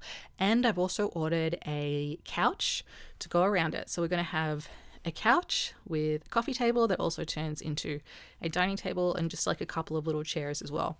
And I think it's just going to open up the space so much. And, you know, my parents always give me a hard time about not eating at the table with the kids. And, you know, I do know that there's positives about it, but for us, it's not. Like, we're probably the outliers in these studies, because I find trying to eat with the little kids, nobody wants to sit at the table. Like, it's just not us. We'll just sit there awkwardly, or people will be crying and screaming. It's just a stressful situation. It's not enjoyable at all. But this way, I think we can come together as a family and relax and eat. And I think it's all going to work out. And I think sometimes, you know, you just have to do what's right for your family. Even if society tells you to do something different, even if studies tell you to do something different, like, yeah, like, don't get me wrong, I'm a scientist, like, I'm all about science, but sometimes you got to do what's right for you. And for the most part, you do know your kids differently than other people know them. Another thing, your kids are probably more resilient than you give them credit for. It's one thing I noticed. I used to work when I was younger with children at a camp in the States, which was an awesome experience. But the parents, I gotta say, were so like, oh, my child needs this to be happy, my child needs that, blah, blah, blah, blah. Which is all well and good, but like their kids were such different people when the parents weren't there. They were so much more confident. They were fine. Like they were having an awesome time. They didn't have any worries. They felt comfortable. And I think so often, like we, especially this day and age, we don't see our kids as resilient as what they actually are. I think we used to. I feel like when I was a little kid, like I was born in 85. So, you know, I grew up in this awesome time where kids could still be kids. But, yeah, like I remember, I don't know, I just felt like I had a lot more freedom. My parents were like less concerned than I am today. And, you know, my dad will like roll my eyes at me when, you know, I won't let my son who's 13 walk to the bus by himself. But I don't know, it's just, I also do true crime stuff, so maybe I'm more paranoid because of that. Anyway, I'm so sorry guys, I've just gone like way off topic of mental clarity, but I'm organizing stuff right now in this video. That's what I'm doing, organizing, sweeping. I feel like I almost want to do a whole video on like the art of sweeping, because I find sweeping to be such a like spiritually cleansing ritual, and I feel like other cultures kind of know this inherently. I feel like there's something really special about a broom and the optics of the broom and the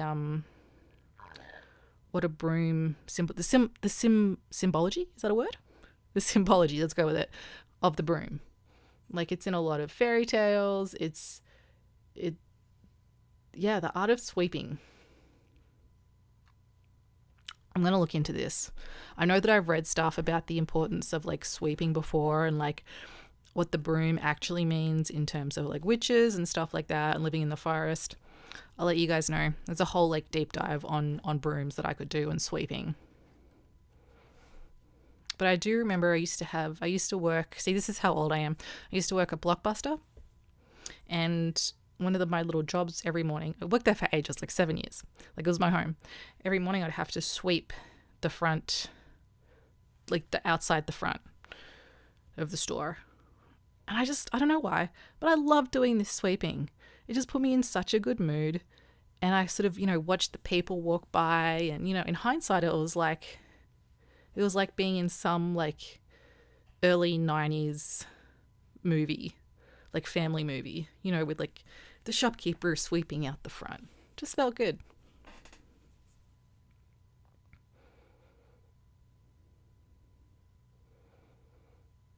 I'm just doing a quick little kitchen tidy here. You guys, I didn't know if I should include this or not in this video, but I just decided to, because honestly, it was just a quick little tidy. I definitely did not make the kitchen perfect. As you can see, it desperately needed a little tidy.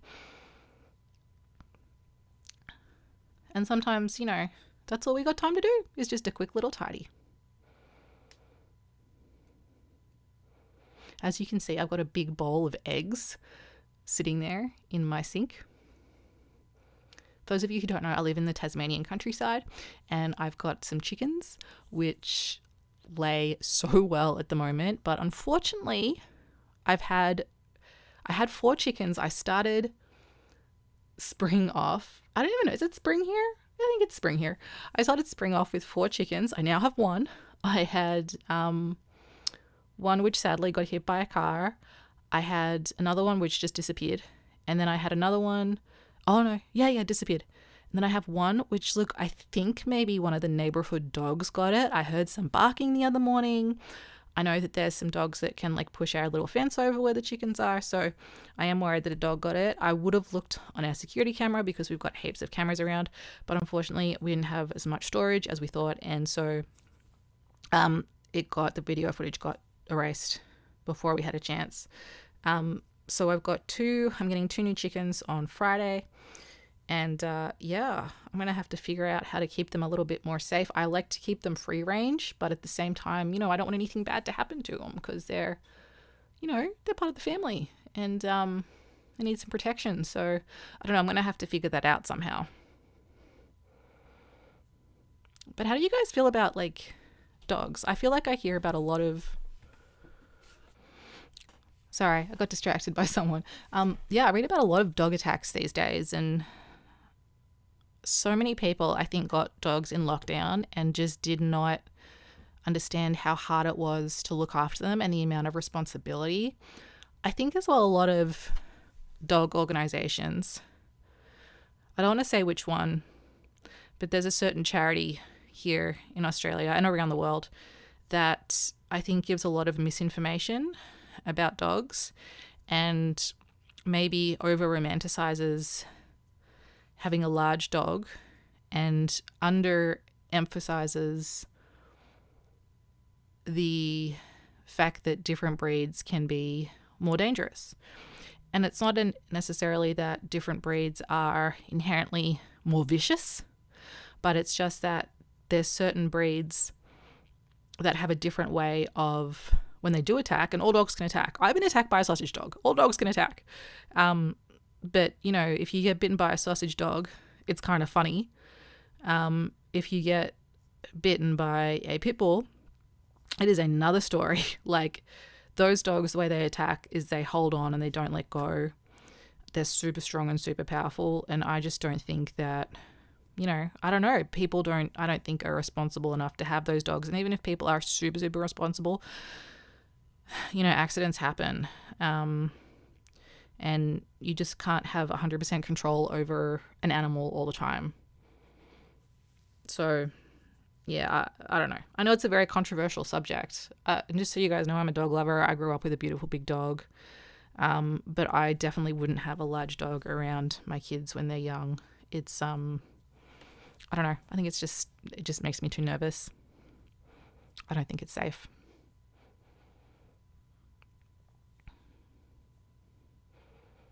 So these balls are from the ball pit, which I know a lot of you guys hate and want me to get rid of. Look, I'm transitioning to something else. But as I said, I don't know. I like to have fun. I always wanted a ball pit when I was a kid. I'm just living vicariously through my children. And oh my gosh, you guys, this floor, so freaking gross.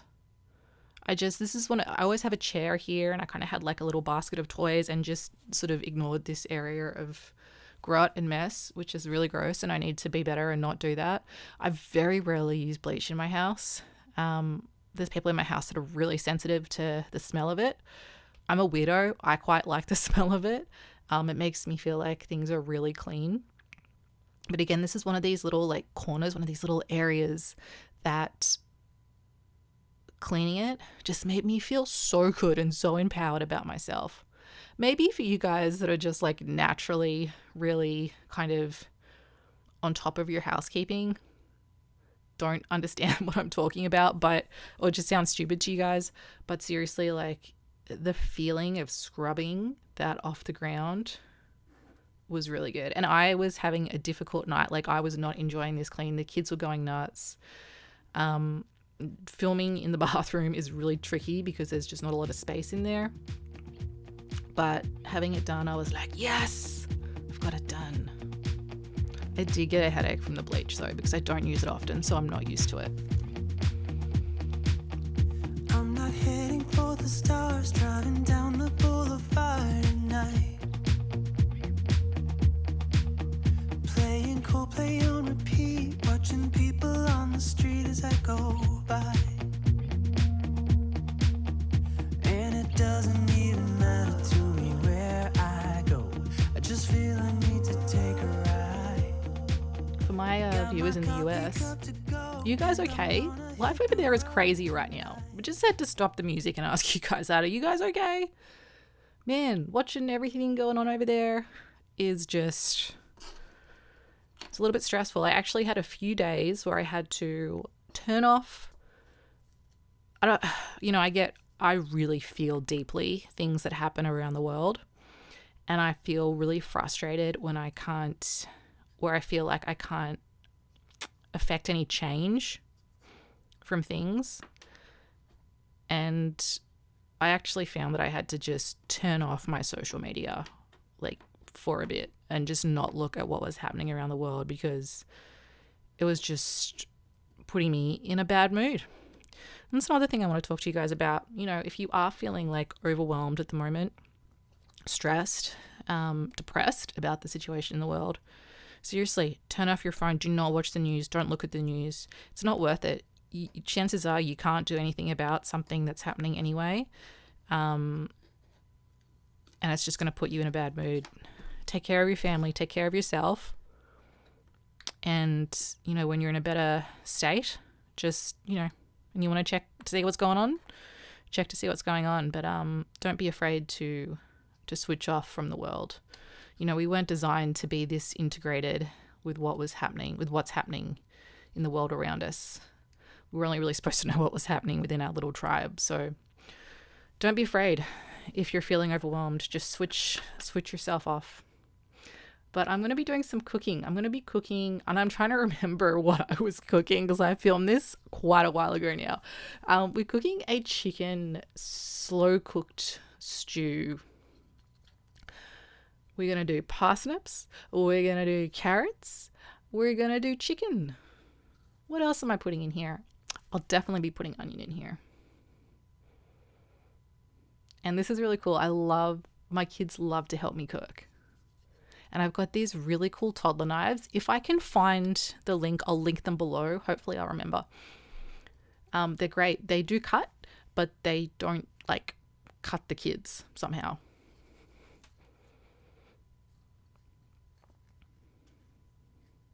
But I love a good slow cooked meal. And I know winter is approaching for you guys in the US. So definitely a good time to get your slow cookers, your crock pots out. And I'll keep giving you guys some yummy recipes. I really should have written down exactly what I was doing here. But seriously, if you're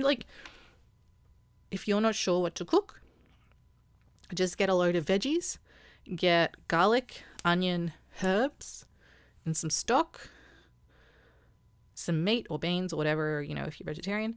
Chuck it all in a slow cooker. It'll taste good. Oh, and then at the end, towards the end of the slow cooker, if you want it to be a thicker stew, just put a little bit of flour.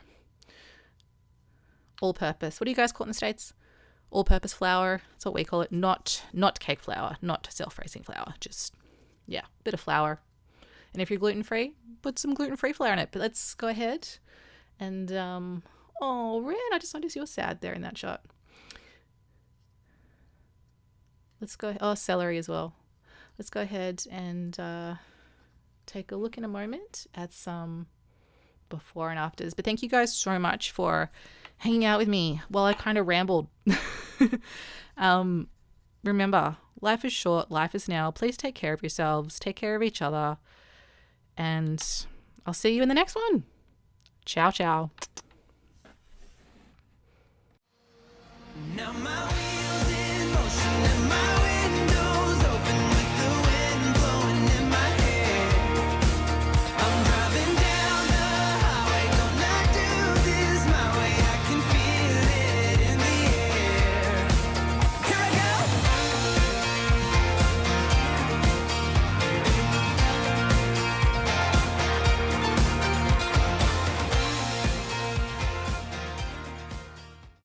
You guys, I am so excited. I've been waiting forever to show you guys this. We are transforming my cluttered, unusable, inefficient dining area into a haven that is clean and organized and that my family can all enjoy. And I'm so excited to share that with you because I know a lot of you guys out there also have the same problem. We're also going to be deep cleaning the kitchen and getting ourselves organized and of course having a chat.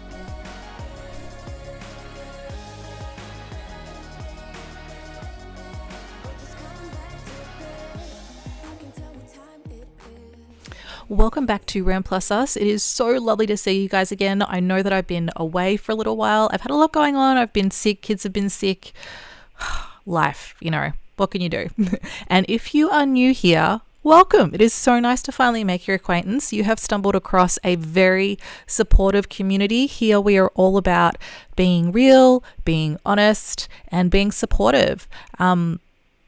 of homemaking, decluttering. If your house is a mess, it is a good place to be because, yeah, there's no judgment here. Definitely not from me and definitely not from my beautiful, beautiful community. So yeah, if you're new here, as I was saying, my name's Amy. I post weekly homemaking, motherhood, cleaning, decluttering videos, all very supportive, all very real. I try to post once a week, but I haven't done so well the last couple of weeks, but I do my best. But it is so nice to finally make your acquaintance and yeah, hit that subscribe button. But let's get into it. So today, I really am so excited, you guys. I have had this problem for such a long time. If you've been on this channel for a while, you'll know what I'm talking about. My dining table. I never use it. My family never uses it. It just sits there and collects clutter. So I finally decided to do something about it. I've been saying for the longest time that I am going to get rid of the table and just have like some small little table or no table. I wasn't really sure, but then I stumbled across something that changed everything. So if you have got the same problem as me, where it's like you have this dining table, you want to spend more time together as a family, but you find that you just don't use it. Maybe it just feels kind of like cold and you don't like sitting at it, or it's just not welcoming. It's not cozy. It's not nice. Yeah, let me show you what I've done, because I stumbled across this great idea of, instead of having chairs, to have a couch. So that's where I started. I thought, you know what? I'm going to get rid of these chairs. They're kind of uncomfortable. They're really high backed. For me and a lot of people in my family, we are neurodivergent, and I have always hated sitting at the table. Like I find it really hard to sit there and be still. I find it uncomfortable. I just want to get up and move around and move my body, and I can't. It's just not inviting, and it just doesn't make a place for like a nice family relaxed vibe. But I love the couch. I can stretch out on the couch. My teenager loves the couch. Little kids love to jump on it. I'm like, yeah, this is a good way to bring the family together. So I went online and I found a very affordable couch, and I'm going to show you guys it in this video. It's coming up right now. I am just trying to get this messy area sorted for this couch, which is being delivered. I'm in a bit of a rush because I am meeting my parents and a friend for some drinks at our local little restaurant pub place. But I just really need to get this done because the couch is coming today, which I'm so excited about here. But also, I was like, okay, no, we still need some kind of a table. But here's the thing. I do sometimes, very rarely, but sometimes use the dining table. I use it for things like Christmas. I use it when my parents are over, if there's some special occasion or some project that needs to be done. And I knew if I didn't have a dining table, I would get some complaints. But at the same time, I didn't want to waste the space. I wanted a coffee table. So again, I consulted the internet. I went online, a good friend the internet, and I found the best thing ever. It is a coffee table that converts into a dining table. And it wasn't super expensive. I think I spent about $650 on it. I got it from a website called Homery, which is, I think pretty much everything comes from China. When I got it, I was super surprised by the quality. I can't wait to show you guys. I actually had to get help putting it together though. I got some family over to give me a hand putting it together. And luckily my family were around as well for when the couch came. So I got some help putting that together, which I'll show you guys soon. But right now, as I said, we're just tidying up this area, which just got super messy because we weren't using it. So clutter kind of just came there and didn't leave, didn't go away.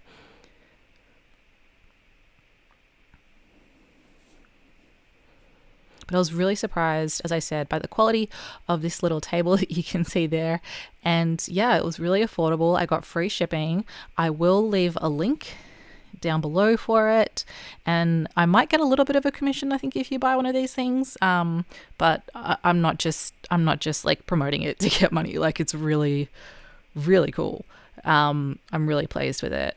But yeah, you definitely, I'm someone who like loves putting furniture together. So I was actually really keen to put this together myself, but it was just too hard with the little kids. They just want to join in and jump on everything, and I just get hot and sweaty and frustrated. So yeah, no, it wasn't going to work. But here we go. The couch has arrived. And again, I was really, really really surprised by the quality of this bad boy. I'm trying to remember what I spent on it. It was like around about the $1,000 mark, so it wasn't too bad, which is good. I know in the US things can be a lot cheaper, but in Australia they tend to be expensive. But yeah, giving the floor a quick vacuum as well here. But yeah, it was a good price. I got it from a place here called Fantastic Furniture, but I'm sure you can find something similar wherever you guys are. But it was really cool because it's got like these two little ottomans that stick into the couch. It's like a corner couch, so it fits here perfectly. And then also it turns into a little bed, which is always handy, especially when you've got lots of kids. They want to have sleepovers. It's just so awesome to have that little bed ready to go. So here we are, the unboxing. And seriously, Ren was so excited to how he loves building stuff. Like if I've got a project that's half finished, like half built, he'll just harass me until it gets done. He'll be like, "Mummy, build it, Mummy, build it." But again, this was pretty easy to put together. It was actually really easy. Just like chuck some legs on it and yeah, put it together. And the cool thing is as well, you can have the, what do you call it? The little storage thing that lifts up. You can have that on either side. So it's really functional. And there we go. There's the table. I didn't at that point have a proper tablecloth for it, and we wanted to eat on it that night. So I just had to put some packaging from the couch there. But it worked.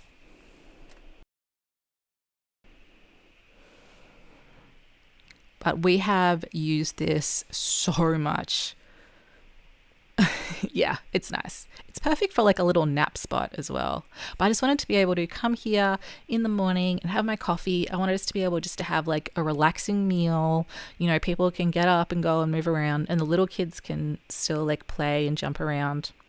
I think that's one of the hard things is, you know, I know that it's so important to have dinner as a family. There's so many studies that show that it makes such a positive impact on your children to eat together as a family. But I kind of don't think that's always the way. Like my little kids, trying to eat together with them, it just causes everybody stress. It's not fun. So here we go. Let me show you guys this. This is how it really easily lifts up into a dining table, and I can fit 2, 4, 6, 8 people there. My family members are quite slim, so that works. That helps as well. But yeah, we can fit quite a few people there. And then it just easily goes down into this little dining table. It comes with all these different little storage areas, which is super cool. And they're all like those like push soft closing ones. And I love that little storage area on the couch as well. It just works so well. Oh, there's Ren. He magically appeared from nowhere. He loves it as well. The little kids love like jumping and running around this couch. I'm such a chill mom. Like I let my kids like jump on the couch and have fun and have a childhood. I know they probably like, I discipline about things that I consider really important, like being kind and, you know, not hitting, not pushing, being respectful, things like that. But yeah, at the same time, I want them to have kids and, you know, I want them to not have kids. Well, yeah, I do. I want to be a grandma someday. But yeah, I want them to have fun. Ran with his bubbles. One thing I will say is just with little kids, be really careful when you're folding this out. I was worried that their fingers are going to get stuck on it, but I did find this tablecloth, which is just perfect. It was just from Big W, which is kind of like Walmart kind of place here in Australia. And I don't even know why I bother. Seriously. And this table also comes in different colors, which is good as well. We went with this one. I sort of was thinking about getting a different color, but ended up going with this one. It does work really well with the house. So after all of that, there was some packaging left over that I had to get rid of. So I'm just going to do a quick tidy up of that. And I'll tell you guys, like, you know, so often I see houses and they all kind of look the same. And I don't know if I'm just a weirdo or different, but it just doesn't really always suit me. Like, it doesn't suit me to have this really like pristine, perfect living room. Like, my living room has got toys everywhere. It's got a big play couch. It's got like cushions, like a climbing frame. It's got so much fun, cool stuff. Whenever I like see adult, I'm such a kid. Whenever I say like adult, grown up, or proper houses or whatever, I'm like, why don't you put some fun stuff in there? Like put a slide in there, like do something cool. And same, I suppose, with this table situation. Like I always thought I had to have this dining table that we all sat at, be very proper and wear our proper clothes and, don't get up until you finished eating. But honestly, what am I doing? I'm dancing. But honestly, that just does not work for me and my family. It's just not the way that I am. It's not the way that my kids are. It's just not the way that we live life. It just wasn't functional. So sometimes I think, it's so easy to try and squish a square peg in a round hole. Like just because everybody else's houses look one way doesn't mean that your house has to look that way. It doesn't, make it your own. Make it what you want. Make it what works for you and your family. It's so much better. So as you can see right now, we are doing a epic clean of the kitchen. Seriously, you guys, I've actually been really good the past couple of weeks. My kitchen stayed pretty clean, but yeah, we definitely had to do a big clean here. That's another thing. Like when you're I find when you're a mom, when you're a busy mom, anything extra that you have to do, other things kind of fall apart when you're really time poor. So for me, just sorting out that table, that space, getting that couch in there, it means that some other parts of the house, like the kitchen, kind of went downhill, which is fine. That happens. That's part of life. So I'm going to give it a big clean up. It needed a big clean anyway. And someone who kind of, I don't know, I don't see mess. I feel it, but I don't see it. So those broken glasses back there that you can see, I hadn't dealt with them. I hadn't dealt with them for the longest time. And sometimes I think maybe that's a psychological thing, People say if you don't deal with things in your mind or in your life, that can come out by not dealing with things also in your physical environment. So I'm like, what am I not wanting to see? What am I not wanting to deal with in my mind, in my life? I don't think anything. I'm a pretty open person. So anyway, let's get on with cleaning this kitchen and then we can sit down and enjoy our lovely new seating area.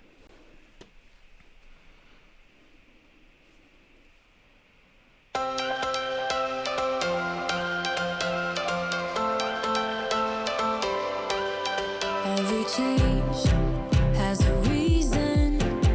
Baby, let it come to you.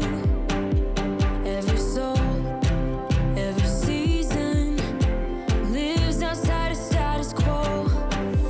If we stop believing we're meant to be, expanding our abilities. If the passion's gone, we are doing it wrong. Baby, you and I should start living now. With the whole world at our feet, we could stay or we could leave. There is nothing in between. So baby, we should start living now. 'Cause we only have this life.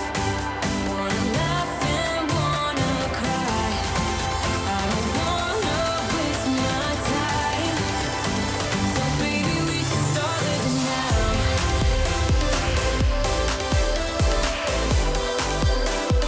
Baby, we should start living now.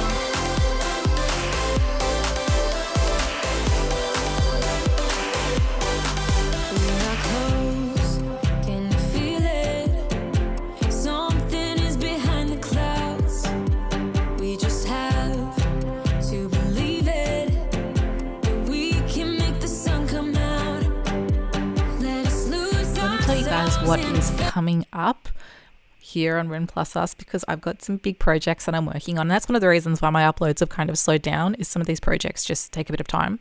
And I like to always give you guys quality content. I like to try and put as much in as I can. But of course, we're going to be continuing to fix up this little cozy dining sitting nook. I'm calling it like a parlor.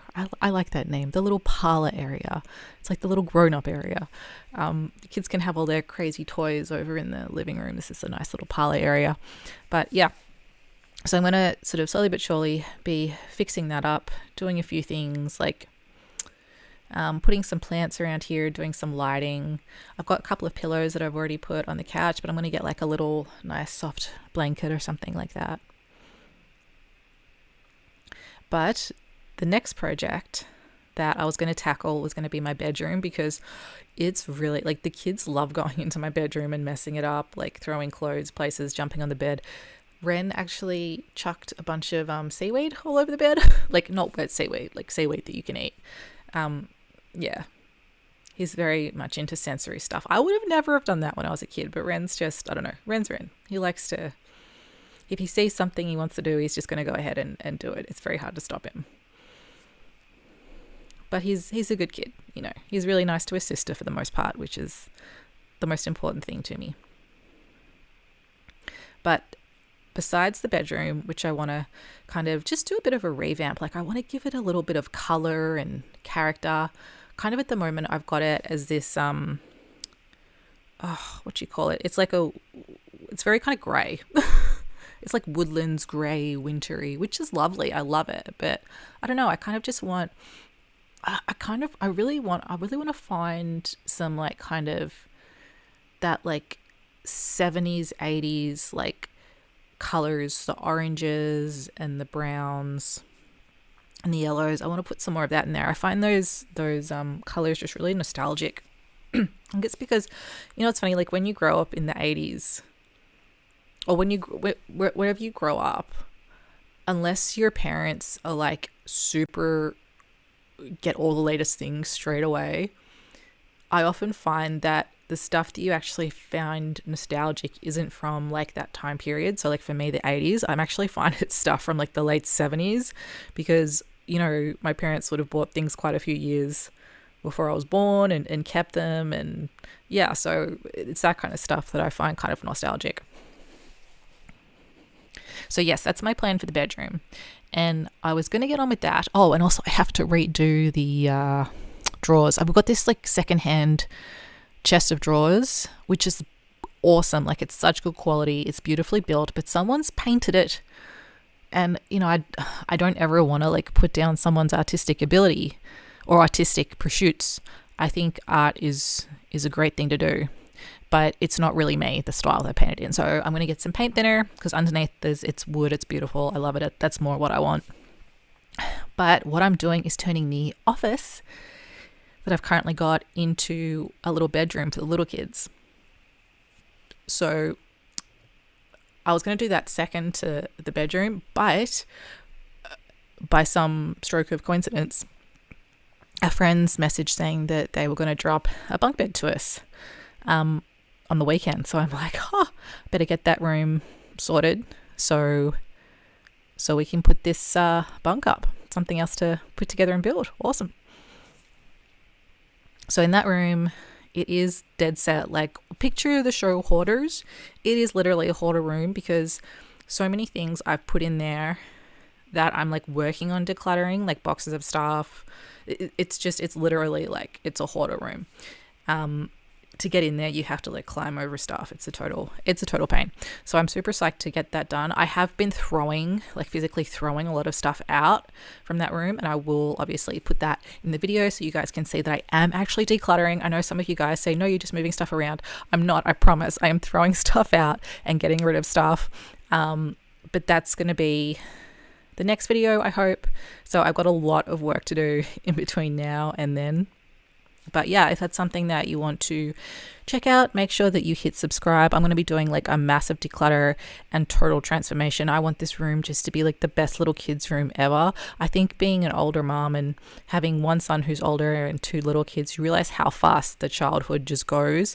And I just want to like spoil them because it's fun for me and they get a really nice space. So obviously I'm not super rich. I don't have a lot of money. So I'm going to be doing it on a budget. I'm actually wondering how to do that. Maybe I'll hit up some secondhand places and see how I go there. Or not, or I'll just hit up Kmart if that's easier. So yeah, I'm giving my sink a good clean here. I think one of the things that I've started to do, which has really helped me keep my house clean the past little bit, is the past couple of weeks is just when I go to bed, making sure that the house is tidy. I think I've spoken about this before, and sometimes it's hard because sometimes I'm super tired. Like, I only had 3 hours sleep last night, and I've got freaking a really sore knee at the moment. I get peripheral arthritis. I think that's what you call it. Peripheral arthritis. And my knee's like super sore. So sometimes it's really hard to just keep moving for the day.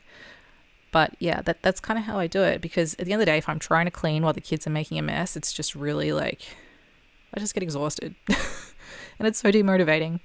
But yeah, if I just wait till they're, about to go to bed, I can actually get the place picked up pretty quickly.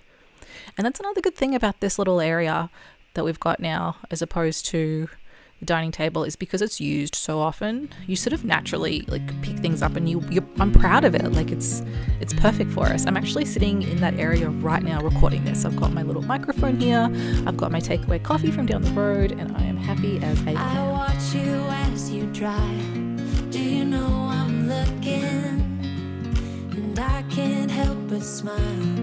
Do you know how much I love you? You put my favorite song on, I put my feet up, and we just sing along. And I can't help but feeling, just loving this moment. Can we stay here forever? I'm loving this moment. Can we stay here together?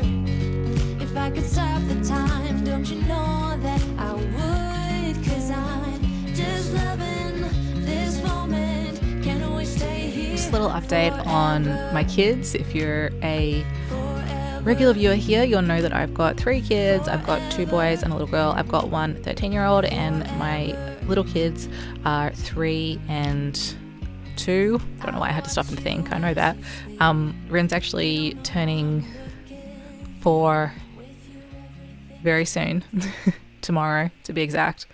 And so I'll also upload a video of just like the presents that I got him. And yeah, I'm setting up a little like birthday party for him. I'm actually not really having anyone come over for the birthday party, maybe like 1 or 2 friends, but yeah, it's more just the family. But it's just he really wants the balloons, and I've got him a bunch of Paw Patrol decorations, so he'll enjoy that. But he's just started going back to his swimming lessons.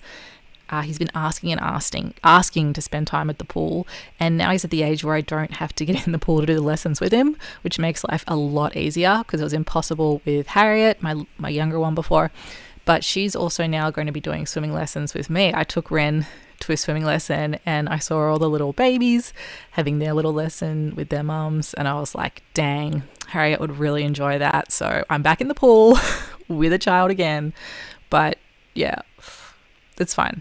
I actually kind of enjoy it. It's just, Tasmania is cold, so it's sometimes hard to get there. In case you're wondering what I'm watching on my phone, I'm watching a little John Benet Ramsey documentary. If you are a true crime buff like I am, I'm also starting a true crime channel in the next little bit. It'll probably be next year, which is going to do sort of like long podcasty type things. So I'll let you guys know when I've started that. So if that's the kind of thing you're into, yeah, you could check that out. And cleaning my cooker. Okay, so one of you wonderful people commented, like, it was a little bit snarky maybe from memory, but they're like, why don't you just wipe the top of your stovetop after you use it like a normal person? And I'm like, man, there's a lot of things I don't do like a normal person. I don't know. I just don't think of it. I just don't. I'm like so tired and scattered at the end of the day. But you know what? That comment must have stayed with me. I'm not someone that gets like easily offended, so I wasn't offended. But yeah, now I do wipe it pretty much every time after I finish cooking. So sometimes I'm actually someone that responds really well to like being yelled at and harshness. I don't know why. Maybe it was because I like grew up, being a figure skater and getting yelled at a lot, and being dyslexic and having ADHD and getting told off a lot by teachers and stuff. So it's just kind of, I don't know. It's just kind of how I work now. But I know a lot of people don't. That, you know, a lot of people, this is a real sensitive point for them, keeping house. So please be kind in the comments. If you're going to make a snarky comment, just don't. I really, to me, I'll just delete it if you do. It's really important to me that this community is positive and accepting and welcoming. You know, there's a lot of people in this community who maybe are new mums or struggling for whatever reason, and this needs to be a supportive place. So, you know, as I said, I really don't mind people making snarky comments towards me. Honestly, a lot of the time I don't even realize they're snarky because I'm kind of a bit different. But yeah, other people, you know, I don't want it to upset. So, you know, don't even bother making a snarky comment, because I'll just delete it. Hey, there's my cat. Oh God, this floor. My little kids just throw stuff everywhere. But this is unacceptable. Like, I'm watching this, like, I can't believe I kind of let it get that bad. But I don't know. It just happens. It doesn't take long. Like, I'll clean it and soon enough it'll be a total mess again. But now I'm in more of a routine. And I think that's the thing you guys got to remember. I think often, like, we get in a routine of something and then we get out of the routine and then we're like, oh, just give up, I failed. No, like, you just pick your routine back up again. Maybe change it a little bit if there's something that wasn't working for you, but don't give up. Like, a lot of the time life's just about getting back on the horse, keeping on going. YouTube is a great example. There's a lot of YouTubers out there that have been doing their channels for now, like, you know, 8, 9, 10, 12 years. And they'll tell you that there were other YouTubers who started with them. And the only reason why they're so successful now is because they kept going and the others didn't. So resilience and just keeping on going, and being able to adjust slightly and learn is super, super important skill for life. So me, I have such a hard time with homemaking skills. I really do. It's funny, some people don't. Some people are real natural at it. I always thought that I always had this, like, vision in my head of, I'll be a mum and there'll be an apron and I'll be singing and birds chirping and blah, blah, blah. And yeah, no, it's actually a real skill that you kind of have to learn. So right now I'm cleaning my floor, and this is like a little tip that I got from the traveler community, or gypsies, however, some like to be called travelers, some like to be called gypsies, which is they clean their floors, not with like a mop, but actually getting down the floor and scrubbing the floor.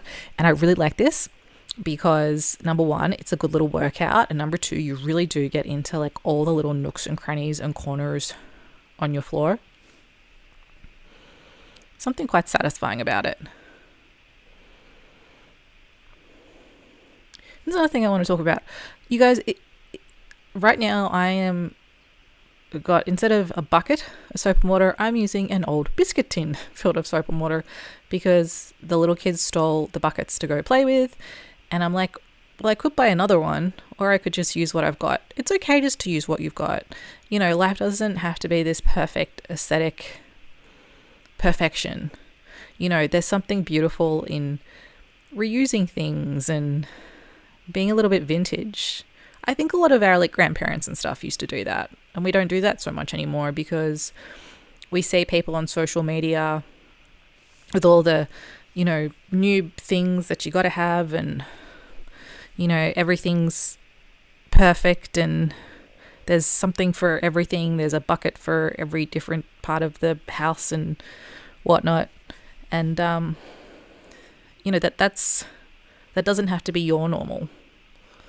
You know, a lot of the time YouTubers, content creators, whatever, are kind of trying to sell you stuff. So just be aware of that.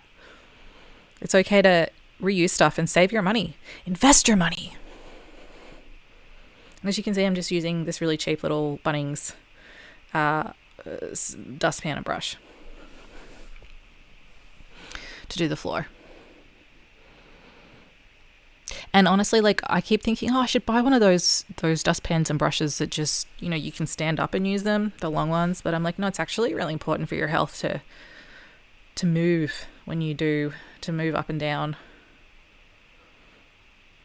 Although I got to say, with my sauna, it would be nice to not. This is actually a little like wine rack that was built into the kitchen, which was really cool. But the little kids, will pull wine bottles down and drop them on their feet. So I have taken the wine bottles out of there. Sometimes I put bubble sticks in there instead now, instead of my aged wine.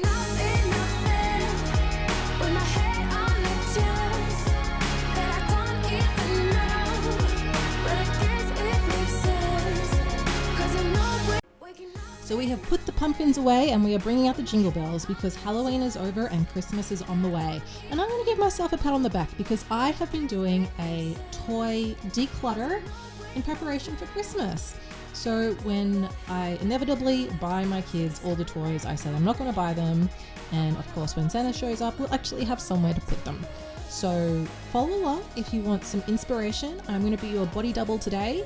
We're also going to be cleaning up the kind of play area, living room, and oh yes, we are tackling under the couch. It very much was an adventure. There were treasures found, but it was scary. I'll tell you, it was scary. But we're also going to be having a chat because I have been really inspired.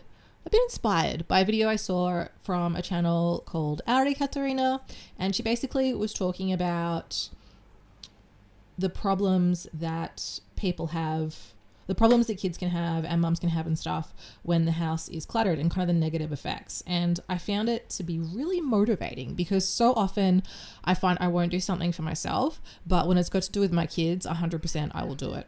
So I found it really motivating. So we'll have a bit of a chat about that. And of course, stay tuned until the end for the before and afters. But if you are new here, welcome. My name is Amy and this is Ren Plus Us. It is nice to finally make your acquaintance. And if you are a regular viewer, welcome back. A huge shout out to the wonderful person who gave me my very first, super thanks.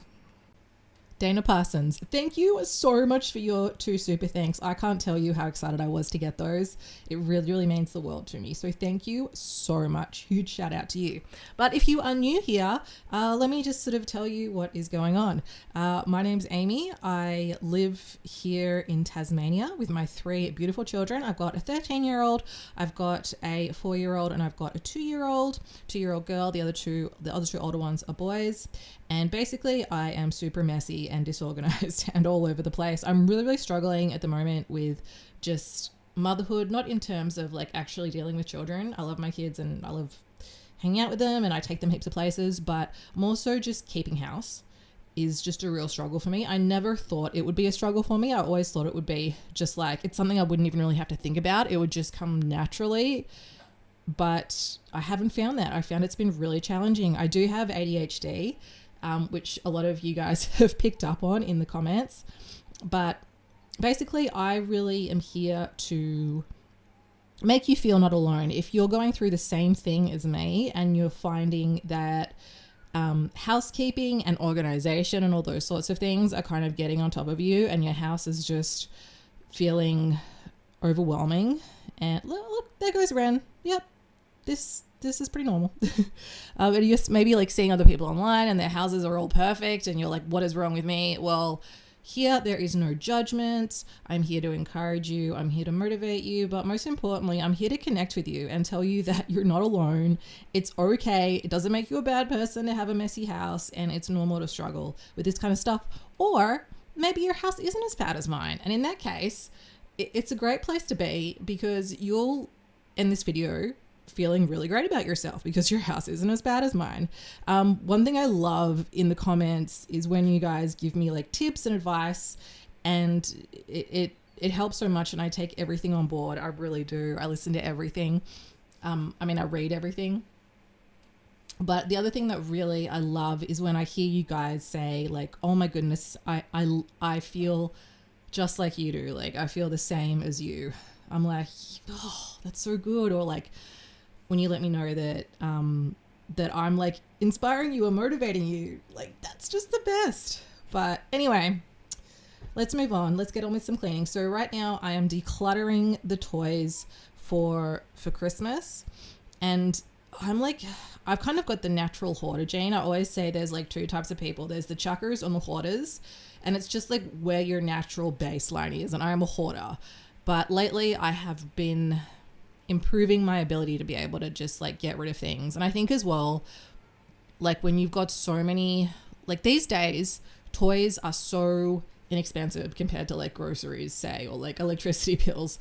And so I think so often, at least I do, and I think other people do, we tend to like buy our kids toys because we can't necessarily afford to like take them on like big fancy holidays or anything like that. For me, like I didn't have a lot of toys growing up, and that was just my parents were, you know, didn't feel like I needed them. Like they would rather me have a friend over to play.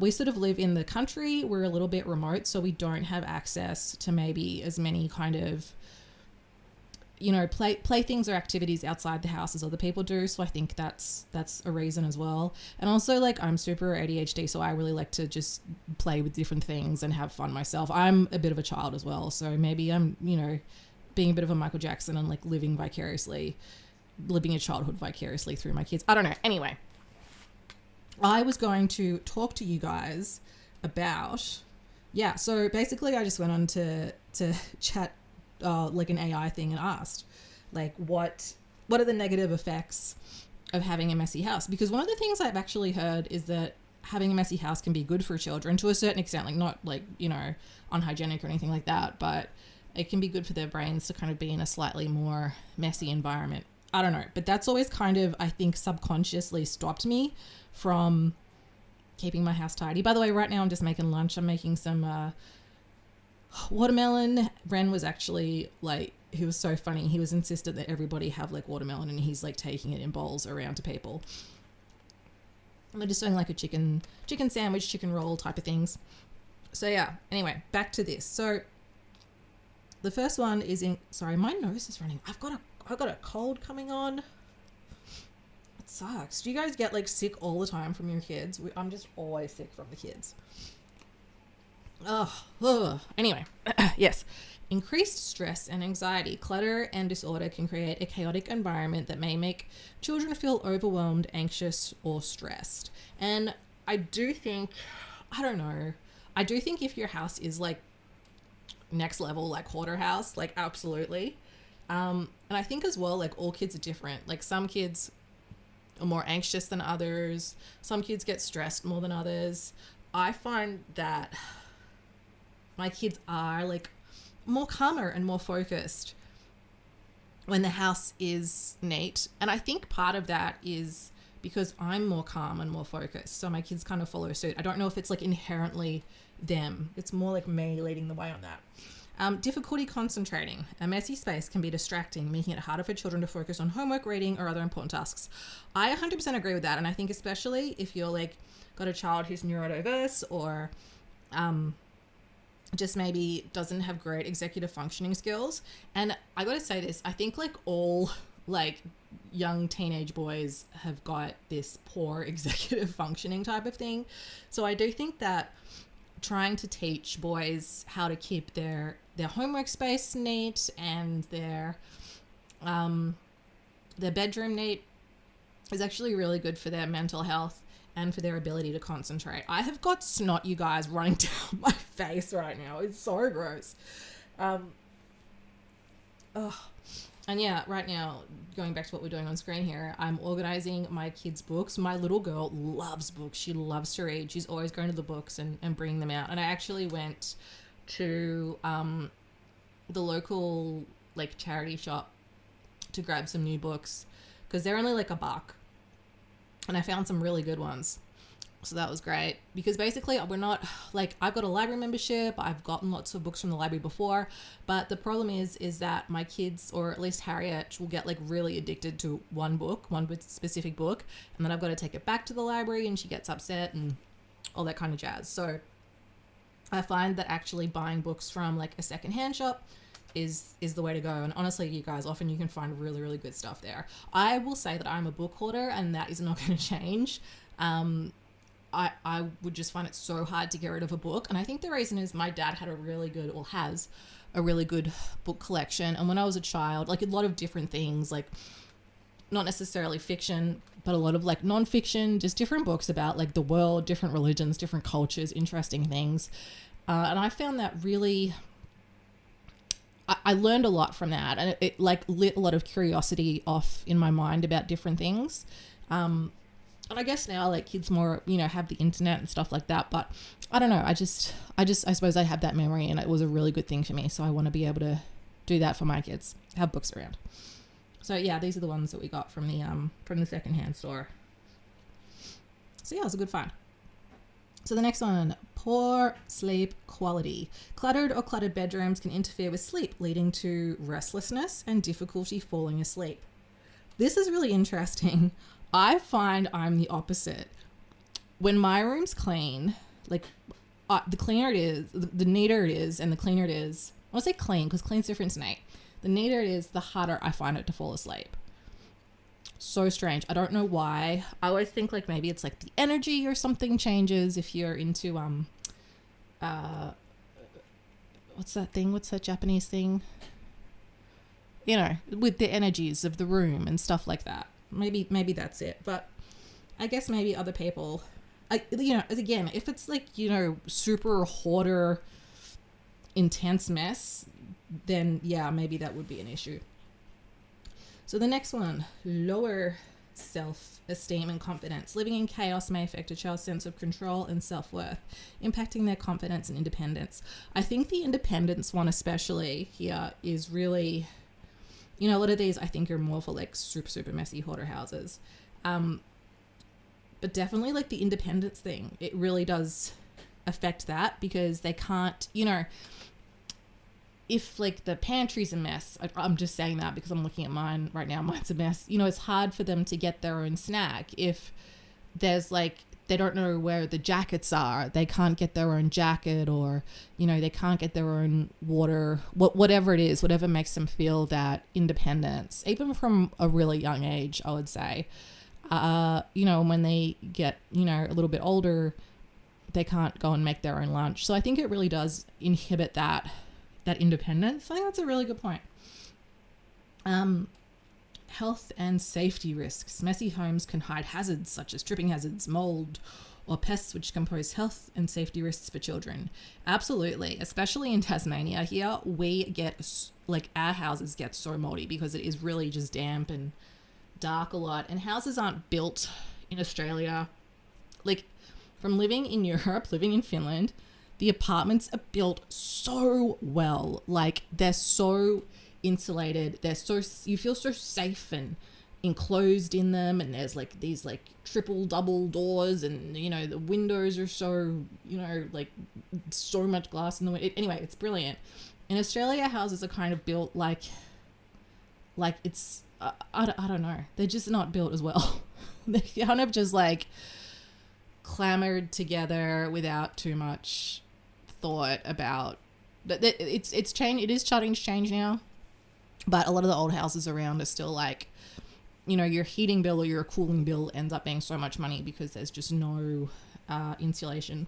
So right now I'm organizing the toys, and we've got, I don't know if you guys have the problems as well, but we've got so many like plushy stuffed toys, and I was just going to get rid of most of them, but my little girl now just loves them. She calls them her babies, and she loves playing with them and pushing them in her pram. And most of them are from like my childhood, so they do have that like sentimental value to them as well.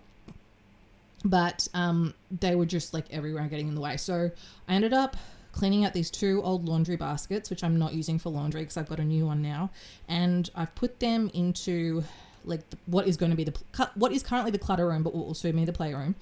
And then I'm just, you don't see it in the video here, but I end up just having like a little box with just her few favorite toys here, just, which is like sort of near our doorway, that we can just grab because she likes to take her like little plushies into the car when we go out, or down like onto our trampoline or whatever.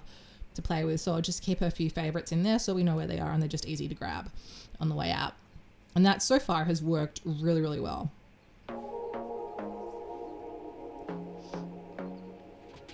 I want to be daring, baby, dance the night away. I let my head down if I want. Don't you just get tired chasing fame and being pretty all the time? Doesn't sound like fun. You can do better. Let me show you what a good time looks like. You can do better, so much better. I don't fit into your box. Beauty queens without no flaws. You can do better. I dare you to be wilder. I don't fit into your box. Beauty queens without no flaws. You can do better.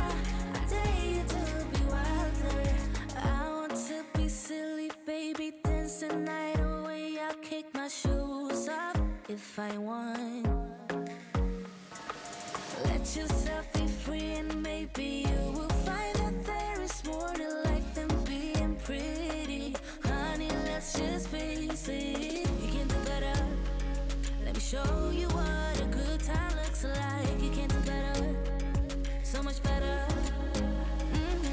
I don't fit into your box. Beauty queens without no flaws. You can do better. I dare you to be wilder. I don't fit into your box. Beauty queens without no flaws. You can do better. I dare you to be wilder. Okay, so now I'm going to go through the 5 negative impacts of a messy home on mums, because at the end of the day, our mood really affects our kids. And I'm not saying that again to make you feel bad or from judgment, but I just really want to, again, like, if you're like me, then you're someone who might have a hard time doing something for yourself, but you'll do whatever you need to do for your kids. And I'm so sorry, my son's here at the moment being a little bit loud. So if you can hear him, that's, he's having a lot of fun over here. But the first one is increased stress and overwhelm. So a cluttered environment can make everyday tasks feel daunting, leading to higher stress levels and feeling overwhelmed. Yes, so true. Like, if you've got a messy kitchen, making dinner seems like such a huge chore. If your kitchen is like neat and clutter free, oh my goodness, it feels so much easier to make dinner. It really does. It feels so much less overwhelming. You don't have to use so much like mental energy. Okay, the next one, lowered mental clarity. Messiness can create mental clutter, making it harder to focus, prioritize, or relax, which can affect mood and overall mental health. Yeah, I definitely get this. Like, if the house is messy, if I get like 5 minutes to do something, I'm just like, what do I do? There's mess everywhere. What do I do? Which thing should I do? And then nothing ends up getting done, or something ends up getting done, but it's done in a way that's just not mentally clarityness. I'm having a hard time with the English language today. Number 3, reduced feelings of accomplishment. Constant mess might make mums feel like they're not getting enough done or achieving their goals, leading to feelings of frustration or guilt. Yes, definitely. I think that there's so much guilt and judgment involved around having a messy house. And the thing that really bugs me is when like people sort of instantly put it on the mum, like it's 100% their responsibility. Like there's something wrong with what they're doing if the house is a mess. And so often you know, mums are also working, like there's other commitments, we're like looking after the kids. You know, some of it has to be put on other members of the family as well, in my opinion, in my humble opinion. But, you know, at the same time, I'm kind of a traditionalist, and I sort of naturally, I don't know, I sort of grew up with a mum that did pretty much all the cleaning. Oh, sorry guys. Pretty much all the cleaning. So that's sort of what I'm used to, and I think what a lot of people from my generation are used to.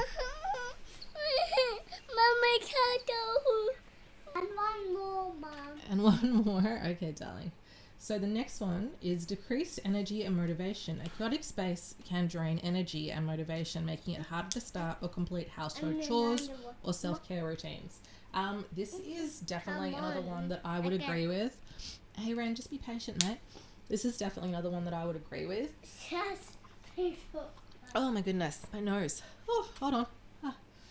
Sorry, guys. I keep it real here. I keep it real. Yeah, like I've got colitis. So it's like a chronic health condition, and one of the symptoms of it is fatigue. So I'm tired a lot, and I definitely find that a clean space, I think I can relax a bit more in a clean space, so I'm naturally my energy is more even. So I don't know if you guys feel that same way as well. And the last one, strained relationships. Tensions around household clutter can cause disagreements or resentment between partners or family members, impacting relationships and overall home harmony. Yeah, I think so. I think just naturally, a chaotic environment kind of adds to everybody in the family's feeling of frustration and chaoticness, and I can't find something, and there's just overwhelmingness.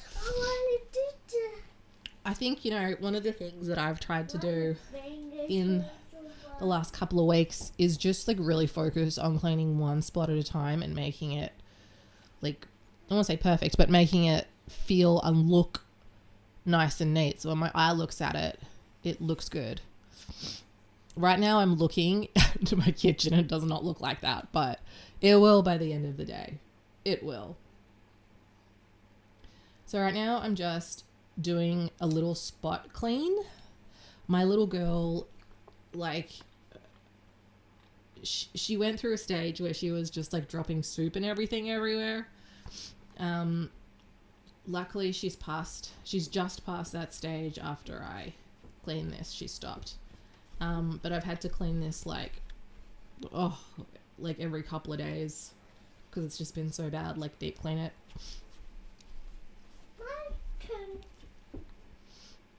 But these little spot cleaners, I have to say, super handy for this kind of thing. I've got a big carpet cleaner as well, but I'm not worrying about the paint. I'm just worrying about any kind of food bits or anything that'll come off fairly easily. And I know some of you guys have said in the comments that I should have I shouldn't have carpet, especially in high traffic areas, and why I have carpet. Good question. There's a few reasons. It's just kind of the done thing in Tasmania. Everyone kind of has carpet. There's some people in the family that are really sensitive to sound, and the carpet helps just dampen the sound. I don't really like the feel of floorboards in the winter. Love them in the summer. Not a fan in the winter. If I was gonna redo the house and do it again, would I put floorboards down if I wasn't considering anybody else? Probably, and just have lots of carpets, maybe. But yeah, there are some reasons. Don't get me wrong. I grew up in a house where we had floorboards. It was fine. No problem.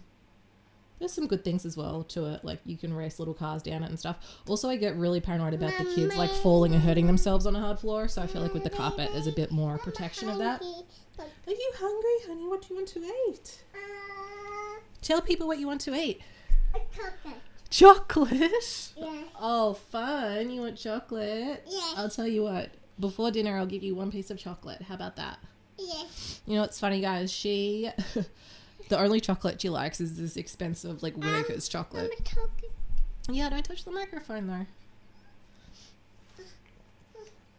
And in case you're wondering why I've got paper towels in the cup holders, Ren, he loves making potions at the moment. He's going through a potion stage. Bless you. You're getting sick too. And he decided to mix some potions in the cup holders. So basically they're full of it's not just water, it's just colouring and whatever kind of little bits of food, bits and bobs around that he's found. And it's how do you get that out of there? So the only thing I could think besides the paper towels was to siphon it out. but I couldn't really find a siphoning apparatus. So I'm just like, well, I'll just chuck paper towels in there and eventually they'll kind of absorb it all. It's working, but it does kind of smell. I've told him not to do it again, so hopefully he won't.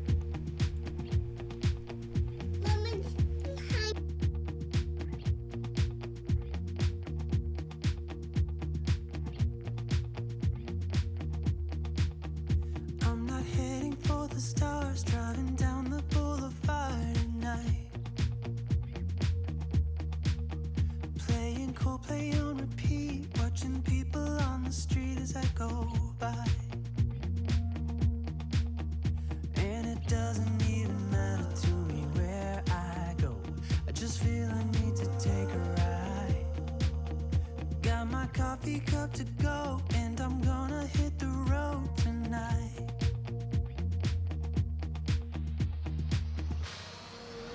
Now my wheels in motion and my windows open with the wind blowing in my hair. I'm driving down the highway, gonna do this my way. I can feel it in the air. Here I go.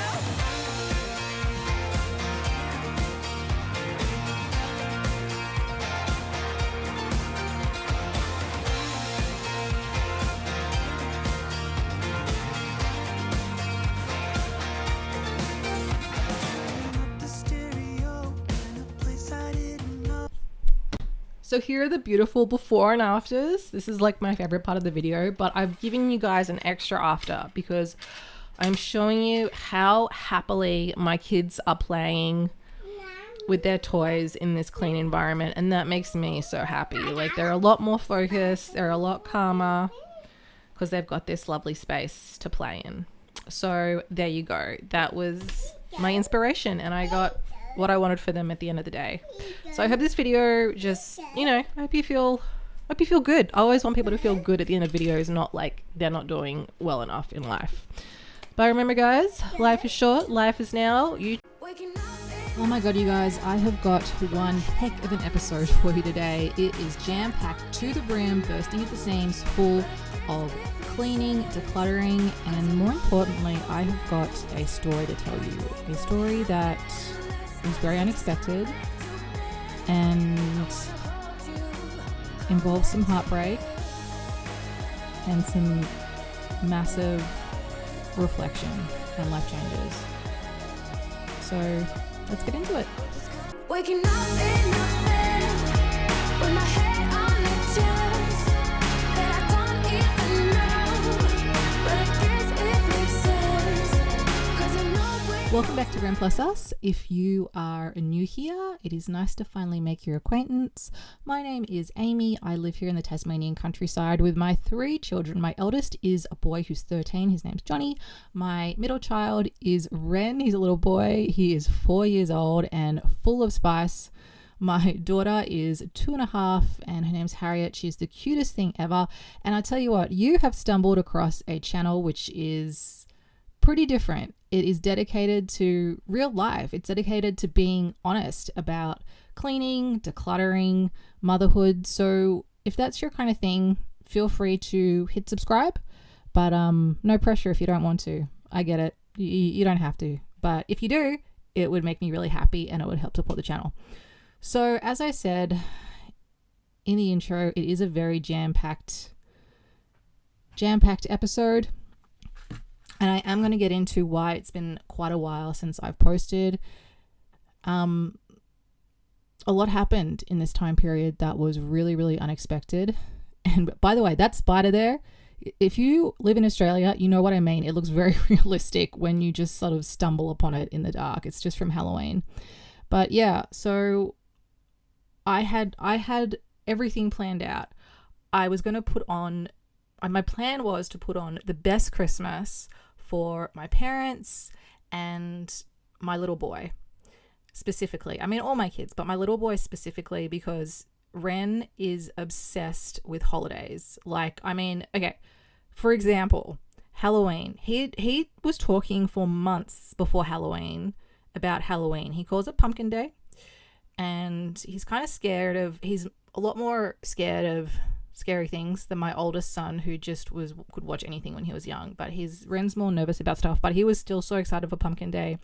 And so I went out and I bought all this stuff to try and make it special, because I live in Australia, so we don't really, have huge events or anything for Pumpkin Day. So I got all these like different toys, like slime making stuff, and Halloween arts and crafts. Like I went all out, and then Halloween rocked up, and Ren was like, it's Halloween. He had his special bluey Halloween shirt on, and I was like, yeah, it's Halloween. It's Pumpkin Day. And he was like, okay, so we're gonna go to Pumpkin Day now? And I'm like, no, we're gonna have Pumpkin Day here at the house. And he just flipped out, and no, that wasn't gonna happen. In his mind, he had it that we had to go somewhere to be at Halloween. So first thing in the morning, he got himself in the car, like strapped himself in, and refused to get out of the car. So we had to make a decision to take Ren somewhere for Pumpkin Day. So we ended up taking him to the zoo, which was like over an hour's drive away, but it was the only thing that I could think that was like open, and they kind of had a couple of Halloween-y decorations up and stuff. So we did that. We had a great time, and honestly, like, don't get me wrong, like sometimes having a kid like Ren, who's kind of like spicy and strong-willed, is a challenge. Like, it really, really is. But at the same time, it can lead you to beautiful things in life. On top of that, I was also super, super worried about whether or not Ren would like the present that I got for the little kids, like the main present. Yeah, that was a worry. I just knew, like, if things weren't right, if things weren't pretty much perfect for him, he was going to freak out. I also had loads of presents to wrap. And yeah, again, I had a house to clean and just normal stuff going on. But I had absolutely no idea that something truly tragic would happen and leave my heart broken and my home more cluttered. I wish more decluttered, more cluttered and messy than ever, and leave me with even less space to clean it up. So yeah, huge life change. So yeah, there I was, going along as usual, cleaning the house, tidying, getting ready for Christmas, putting up the tree. I'd gone out to buy some presents. I was getting sorted. And then that's when tragedy struck, and my children's grandfather passed away quite suddenly. He had just moved, well, not just, it was like 2 years ago. He had moved from Canada, where he'd been living for 15 years, to Tasmania to kind of spend some more time with his grandkids. And he found out 6 weeks before he passed away that he had advanced lung cancer. We thought that he would be around for at least another year. We were kind of thinking, hey, the worst case scenario, he won't be here for the Christmas after this one. But unfortunately, he just deteriorated really quickly and passed away. So obviously it was a shock, and we were heartbroken. We weren't even really like thinking it was real or accepting it. Like, I don't even think it still really hit properly that he's gone. He was like a second father to me. We got along so well. And the kids have just been asking about him. It's been really sad to hear them say, where's Grandpa Robert? When's he coming over? And, trying to explain to them like, oh, Grandpa Robert is in heaven. For me, it's a bit different. I've got some, I don't want to go too deep into it, but I do have some pretty strong ideas and beliefs that are based on what I think is sort of evidence about what happens with life after death. Maybe I'll go into it more one day with you guys, but I know it's kind of a touchy subject for some people. But yeah, I know that he's in a better place, and he's having a freaking great time. He's probably hanging out with like Ozzy. No, he definitely wouldn't be hanging out with the Ozzy Osbourne. He would like jazz music and fine wine. Maybe one day I'll be hanging out with Ozzy Osbourne. Yeah, so not only were we dealing with the shock and grief of that, but we also had to completely clean out Grandpa's house, and everything from his house came into our house. So that was yeah, quite a bit of work. Just as I felt like I was sort of getting on top of the decluttering, all of a sudden we've got a lot more stuff to go through. Luckily, and I know this is such a sort of weird practical thing to think of, but one of the things we were really grateful for was that Grandpa was very neat and decluttered and organized. So he didn't have like tons and tons of stuff. So it was really easy to go through comparatively to, I think it was my grandmother. No, my great grandmother. I think my great grandmother. Sorry, was like a hoarder, and no one knew that until she passed away. So obviously there was a lot to go through. So yeah, and the thing is, Grandpa Robert's stuff is a lot better than ours. It is high quality stuff. So we couldn't just like give it away and be left with our crappy stuff. I had to go through everything and figure out what we were going to keep, what we could switch over. There's still some stuff that we want to sell, some stuff that we want to donate, these sorts of things. So it wasn't an easy process, especially at this time of year. So you can see right now, like I'm going through stuff. Yeah, it definitely wasn't an easy process, but I know this does happen to a lot of people where they end up inheriting family, family stuff when people pass away. And, you know, a lot of the time there's sentimental value to it, so it's difficult for them to get rid of it, or there's just like a time issue of getting rid of stuff, like, and going through stuff. Like if there's a lot of stuff, it takes a lot of time. And sometimes people just don't have that time. That's just a reality. And one thing, you know, that I always want people to think about is, you know, it's really easy to judge people who are in a hoarder situation, but honestly, it could so easily be you. It could so easily be me. Definitely could easily be me. But you know, all it takes is to maybe get sick, maybe have somebody pass away. A lot of stuff starts coming in the house. You can't clean up. Things just get out of control.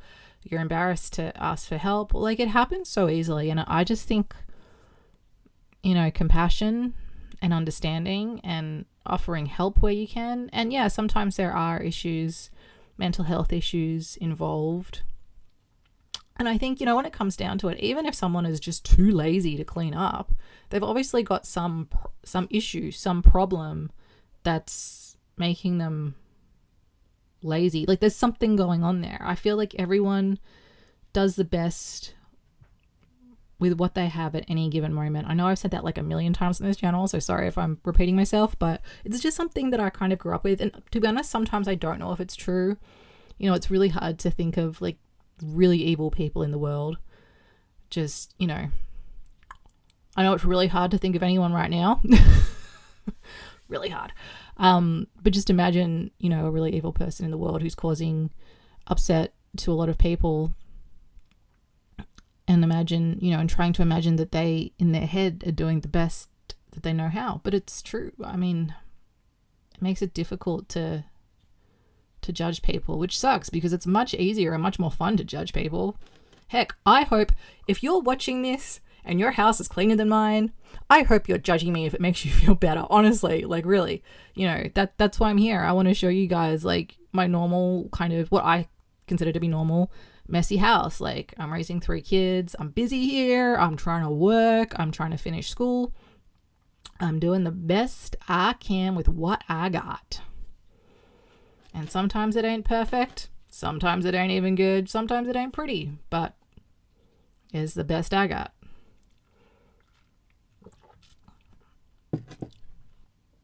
So we decided to donate our old microwave.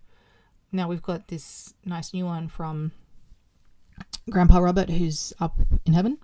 So I had to give it a really good clean out because it desperately needed it. And my little girl loves to help. And we're going to donate it. Excuse me. I've just eaten some brisket, so don't mind me.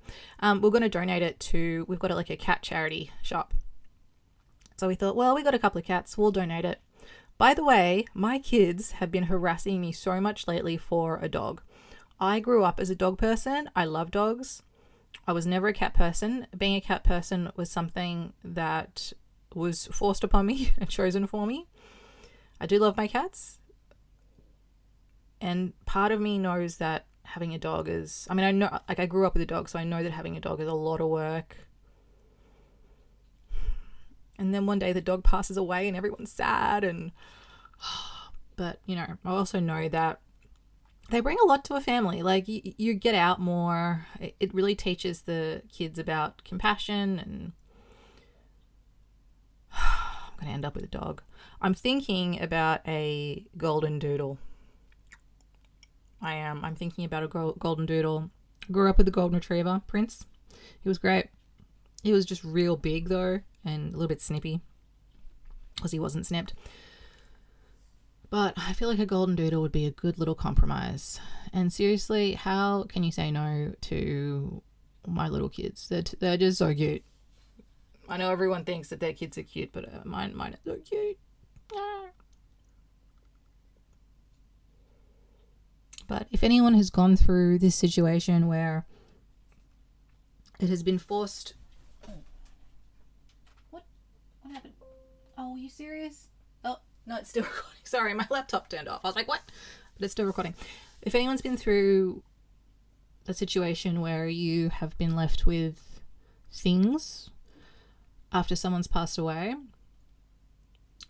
let me know in the comments how you dealt with it, and if you were able to handle it, if your family member was like neat, organized, or if they were a bit of a hoarder.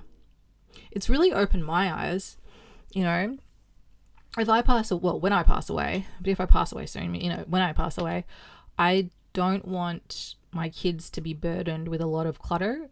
I feel like this is like the Swedish death cleaning. I think that's what they call it. I actually don't know what it is, but I'm pretty sure it's when you like clean as if you're gonna like pass away. You prepare your, you think you, yeah, I think it's something like that. I don't know. I'll look into it. Maybe I'll do a video on it. Like a cargo, you will carry me.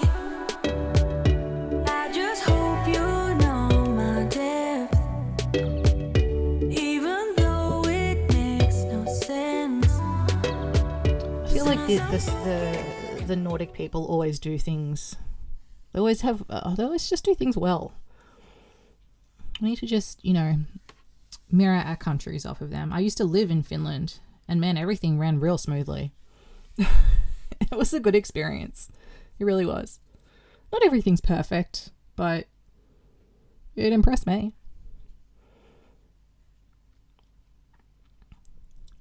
So yeah, I just want you to remember, you know, be kind to yourself.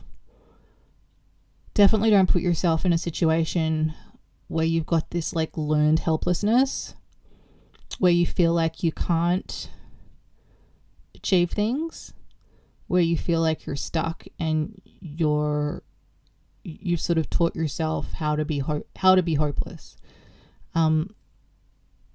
There's always a way out. We just don't always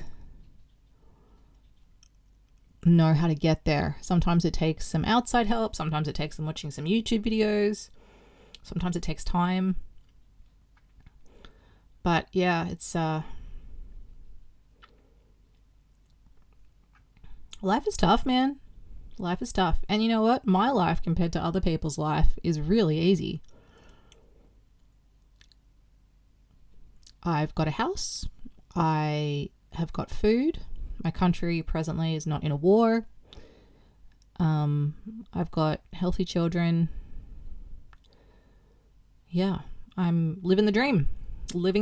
And a lot of people aren't. A lot of people are, you know, stuck in a refugee camp and life is really hard. I always like to think about that. I know some people get annoyed when I say this stuff and they say like, oh, well, you know, it doesn't mean that it's not hard for me. Like, I get that. It's not about that for me. It just makes me feel, it reminds me to be grateful, I think. Gratitude is a huge life changer. I used to, when I was a teenager, I learned this from Oprah, I had a gratitude journal, and every night I would write 3 things that I was grateful for. 3 small things. And honestly, it really changed my outlook. It's really quite amazing. And hey, my sink is clean. Oh, nearly. I got to do the other bit. Clean your sink. How do you guys feel about Christmas? Do you like Christmas? Do you find Christmas stressful? Christmas is like such a magical time when you're a kid. It really is. I've got so many great like memories of Christmas and like just your family's little like routines and things you do on Christmas. And everyone does stuff kind of differently. Our routine on Christmas with my family, because I'm an only child, is we would get up on Christmas morning. I would get to open my Santa presents from Santa, obviously, from in the stocking. And then we would go to church and we would come home from church and my parents would have a small alcoholic beverage and some like, sometimes they had some oysters or something like that, olives. And we would open the presents under the tree. And then we would have people come over for like a Christmas dinner. We would often have like sort of families that didn't have a lot of family around, or, you know, people in Australia that didn't have family around. It was really nice. My mum always put a lot of effort into it, as did my father, but I think we all know that it's the mums that make Christmas happen.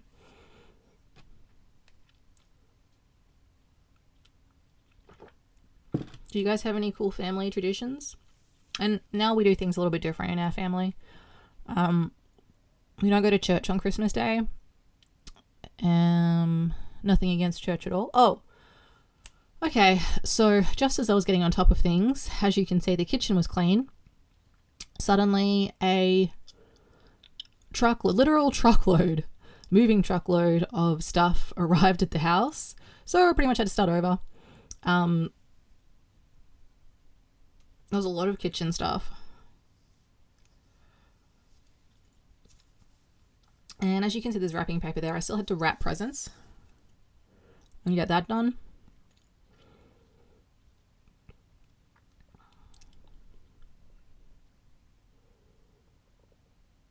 And I can't say my little kids help a lot. They tend to help making the mess more than they do cleaning it up. That is what it is. It is what it is.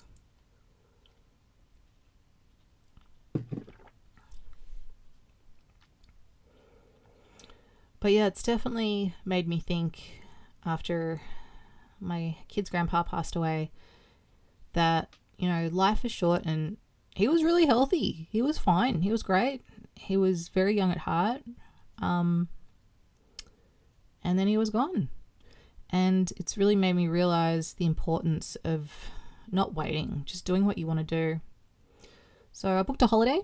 So I'm going on a first holiday with the kids, with the little kids. So I'll see how that goes.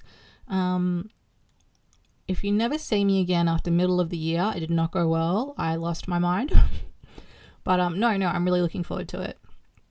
We're going to one of those. You guys don't really have these in America, I feel like. But in Australia here, we've got what's called like Big Four holiday parks, and you can camp there or you can hire a cabin. But what's really cool is they've got all this awesome stuff for kids. Like they've got kids, it's like a resort, but it's more relaxed, I suppose, and more and you have your own little cabin, and it's usually a little bit cheaper. They're so great there. They have like their own water parks and stuff like that. So I'm taking the kids to one of those. And Harriet's been on the plane before. Johnny's been on the plane heaps, but Ren has not. I don't know how Ren will do on the plane. I don't know how everybody else on the plane will do with Ren, but either way, it'll be an adventure. And I just hope that the people on the plane, I hope they serve alcohol to the people on the plane. That's what I'll say.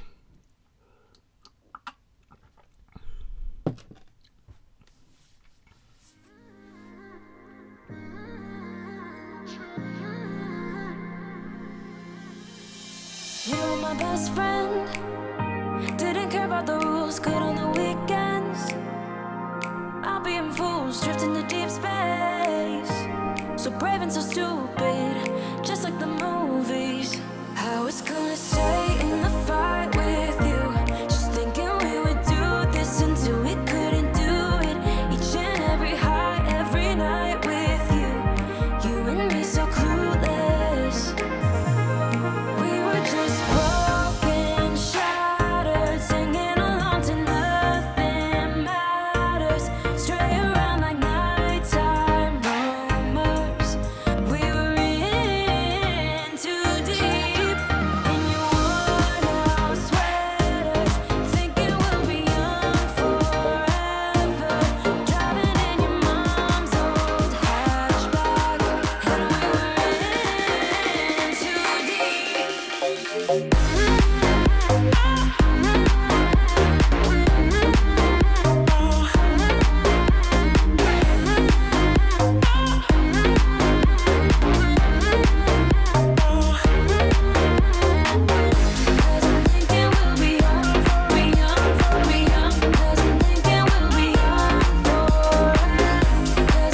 passes away or when something really hard in life happens, there's always these angels of people that just sort of come out of nowhere and do something nice. Oh, let me tell you about the spice drawer. So in a previous video, I'll link it here, I decluttered, cleaned everything, my spice rack. Anyway, over the past, I don't know, months, it's gone downhill, and Grandpa had all these like beautiful spices, like perfectly, I don't know, just perfectly perfect. And so I cleaned out the spice rack and I put his spices in instead. And now the spice rack looks beautiful again. And every time I open it and use the spices, I get to think of Grandpa.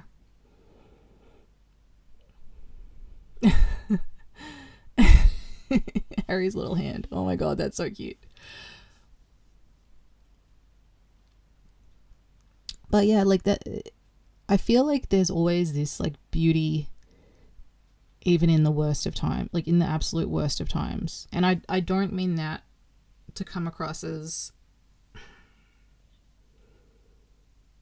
I don't know, unempathetic or to make light of people's suffering. I really don't mean that. Some people go through some absolutely awful things that I just don't even know. Like something happening to one of my kids is like my biggest fear. I'm always scared of that. I think about it every day. So I can't imagine something like that happening.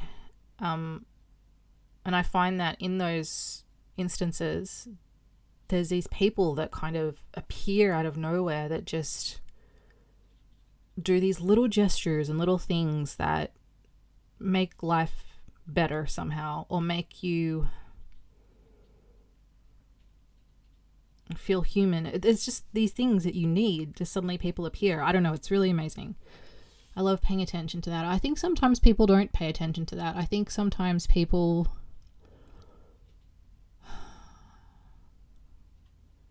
they look at people as their cause of their frustration instead of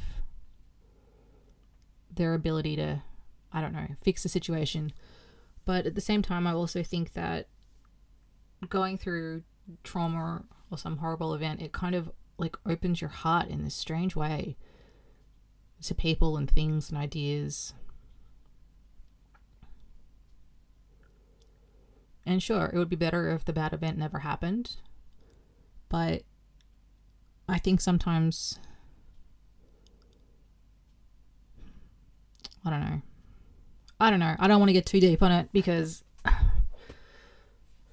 don't know. I just don't. I don't want to upset anyone. I don't want to say anything that people are going to be like, she doesn't get it, she doesn't understand. Because honestly, my life is a lot better and a lot easier than a lot of people's. And yeah.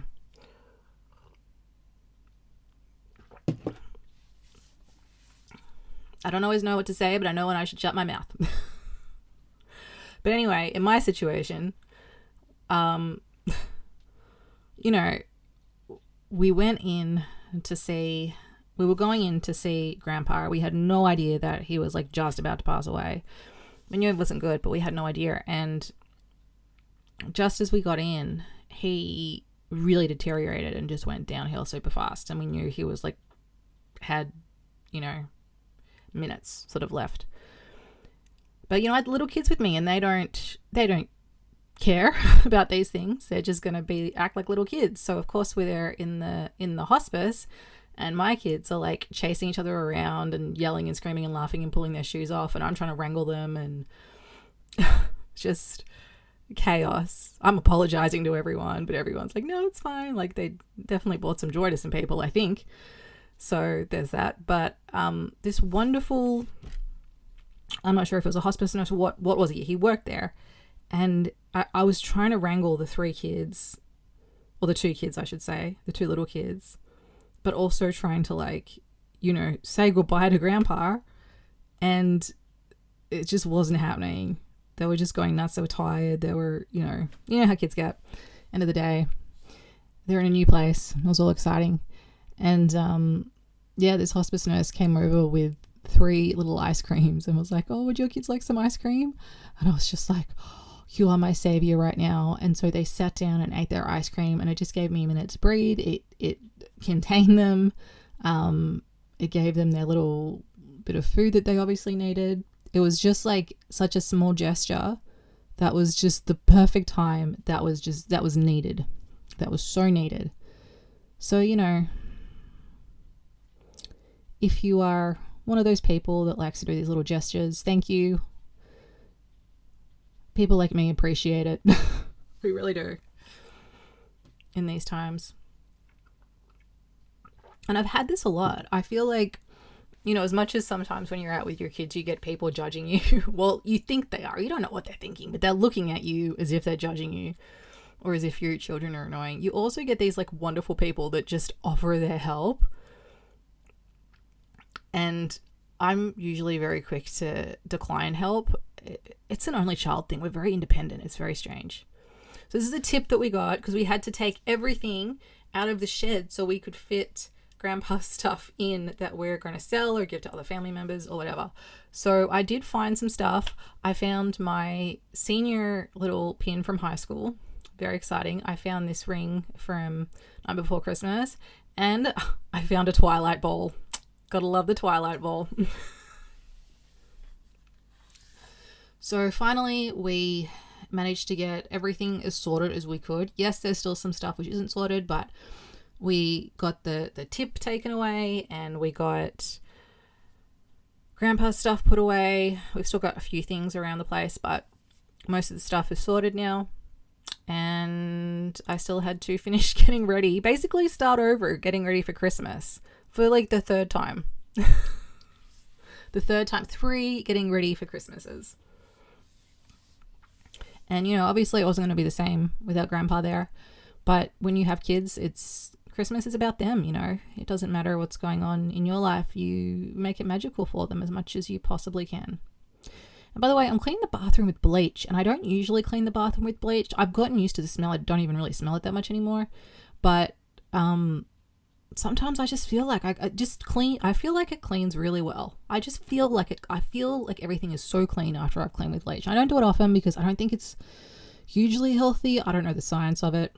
And I was so proud of myself for getting this thing done because this is my really gross medicine cabinet, which we don't even use because it's like, it gets really moldy and gross in there. That's what all that stuff is. It's like mold. So I just don't use it. But I am demolding it and chucking pretty much everything out and giving it a good clean. I just suddenly kind of got this like burst of energy towards Christmas where I'm like, I want the house to be beautiful. I want it to be beautiful. Even though all these things are trying to stop me from making it beautiful, I'm gonna succeed. I'm going to win the battle against the house. Oh, and this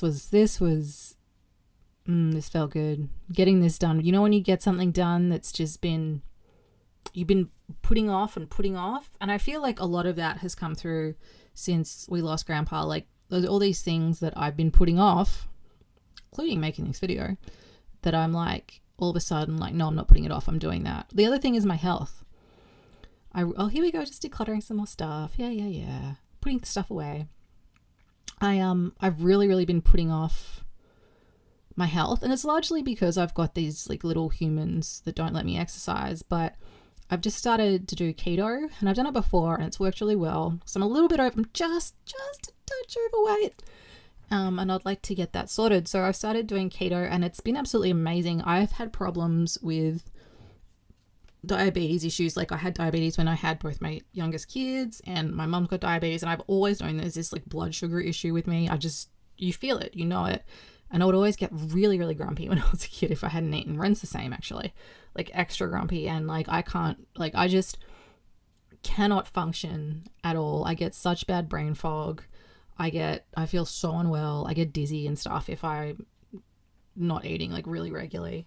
So yes, I knew that was a bit of an issue, and I knew that it would really affect my health.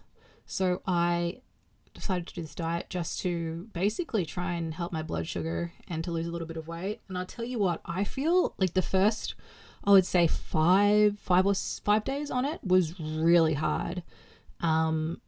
I was like so tired and fatigued. I was like, why am I, I was like, maybe this just isn't for me. But no, I was like, I got to push through it.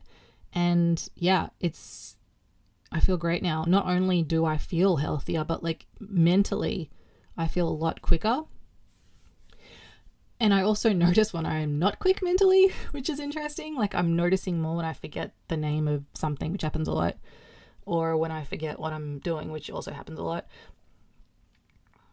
But yeah, it's really good. And, you know, absolutely, this is not health advice. This diet is not for everyone. Please talk to your doctor before changing your diet. Because honestly, it's not for everyone. I've heard horror stories. Yeah, my computer's doing this thing again, guys. Hold on.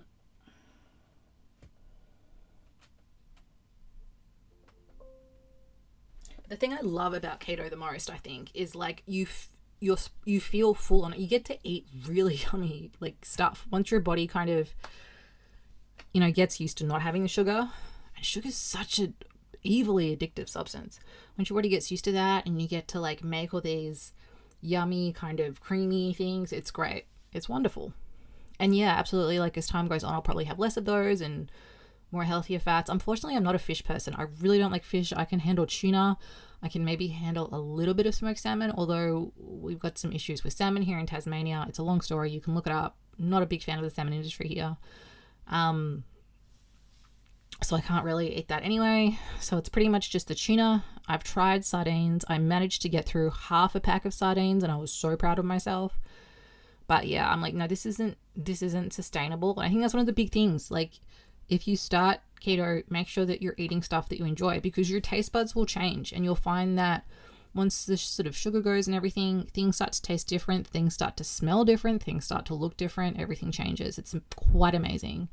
So basically, I'm just trying to kind of keep my insulin under control. And yeah, I'm losing weight. I've lost like 3 kilograms. I don't know how much that is in pounds. Is it like 1 pound? 1.5? I don't know. No, it's got to be more. It's got to be like 6 pounds. It's the other way around. Yeah, it's got to be like 6, maybe 6 pounds. I don't know. I get very confused with pounds, with pound conversion. That stuff on the bath, by the way, my kids like to draw on crayon on the bath. Little life hack. You know how you buy like bath crayons? You can just use regular crayons. At least I find on my bath they come off. It's a little bit of scrubbing, but you know, it's cheaper than the bath crayons, and you usually just have them around the house. I also cleaned the drain, and look, I even cleaned the cleaner. Like, who am I? Who am I cleaning the cleaner? Cleaning the squidgy cleaner. Good for me. Gold star. Sorry about my butt. All of these shots. Hopefully by the next video it'll be a little bit smaller. Won't take up so much of the frame. Much like my house, I'm really quite open about my weight. Like, I don't get offended by weight issues. Like, if someone calls me fat, I'm like, I don't care. Like, I don't have that. I think we've all got things that we're sensitive about. I'm really sensitive about intelligence because I am dyslexic. I've learning issues when I was in school. Oh, my presents. And the kids have gone out, so I'm going to try and get as many wrapped as I can. My wall of presents. Oh, finally, we're getting to the present wrapping. This was a marathon. This isn't even everything. Like, there was more. My wrists, because unfortunately I've got colitis, and so I get really bad like arthritis in my wrists and stuff. So by the end of like wrapping all of these, my wrists were like, what are you doing? And I was sort of half watching that like P. Diddy doco that 50 Cent did when I was doing it. But yeah, the kids, like, wrapping presents is hard because you gotta wait till your kids aren't around, and they're always around. You got these like little tiny windows where you're suddenly like, oh yes, wrap. But you know what? We did it, and despite everything, we made Christmas happen. And there's Miss Harriet with her grandparents reading a book, and she's so happy. I managed to get Christmas dinner out, which was like a simpler dinner but really nice. And yeah, I've got this really cool coffee table. It turns into a dining table, and man, it's so good. And Ren got to open his presents from under the tree, so he was happy. Everything got torn up. Just when I was a kid, I would like always open them so carefully and save the wrapping paper. We had to save wrapping paper when I was a child, and I just let the kids go for it. But here we go. Ren is going to open his main present. And I was so nervous about whether or not he was going to like it because I bought it ages ago, or if it was even going to be any good because it was really affordable for what it was.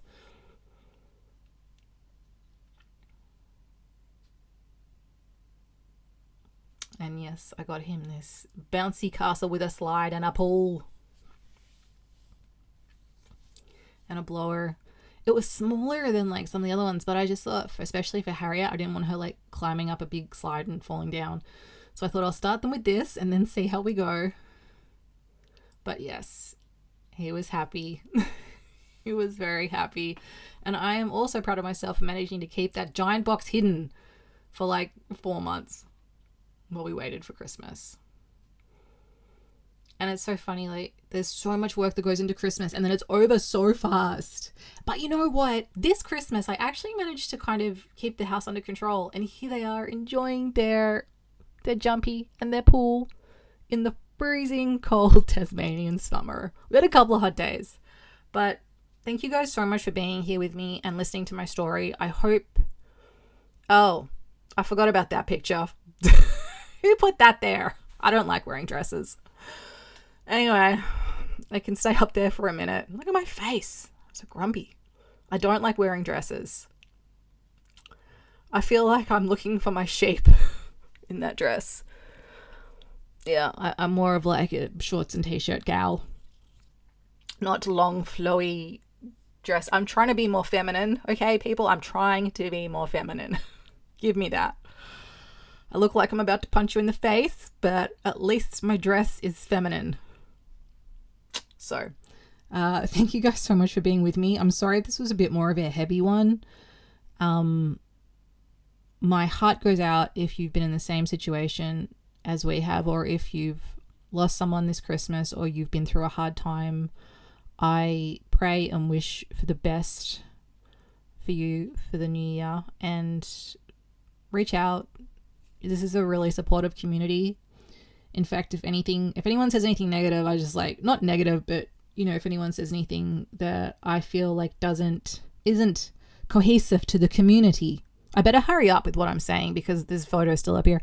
It isn't cohesive to the community. I just like delete it. So yeah, it's a supportive community. Be supportive, and I'm sending my love and my light and all that jazz. Remember guys, life is short. Life is now. Don't worry. There's another video coming out very, very, very soon. Amy out. Who here loves clutter? If you love clutter, this is not the video for you, because I am getting rid of the visual clutter today. We're going to go from a cluttered, stressed out, stuff everywhere environment to a peaceful living situation where you can actually see the surfaces of the table, for example. You can look down the hallway into the yonder and you can actually see the carpet. Brilliant. So stick around and stay around for the before and afters. They are quite good. Welcome back to Ren Plus Us. My name is Amy, and if you are new here, welcome. It is nice to finally make your acquaintance here on YouTube. As I just said, my name is Amy. I live in the Tasmanian countryside with my 3 beautiful children. My eldest is Johnny, he's 13. My middle child is Ren, he is 4, and my youngest is Harriet, she's 2.5. And this channel is all about honesty. It's about vulnerability.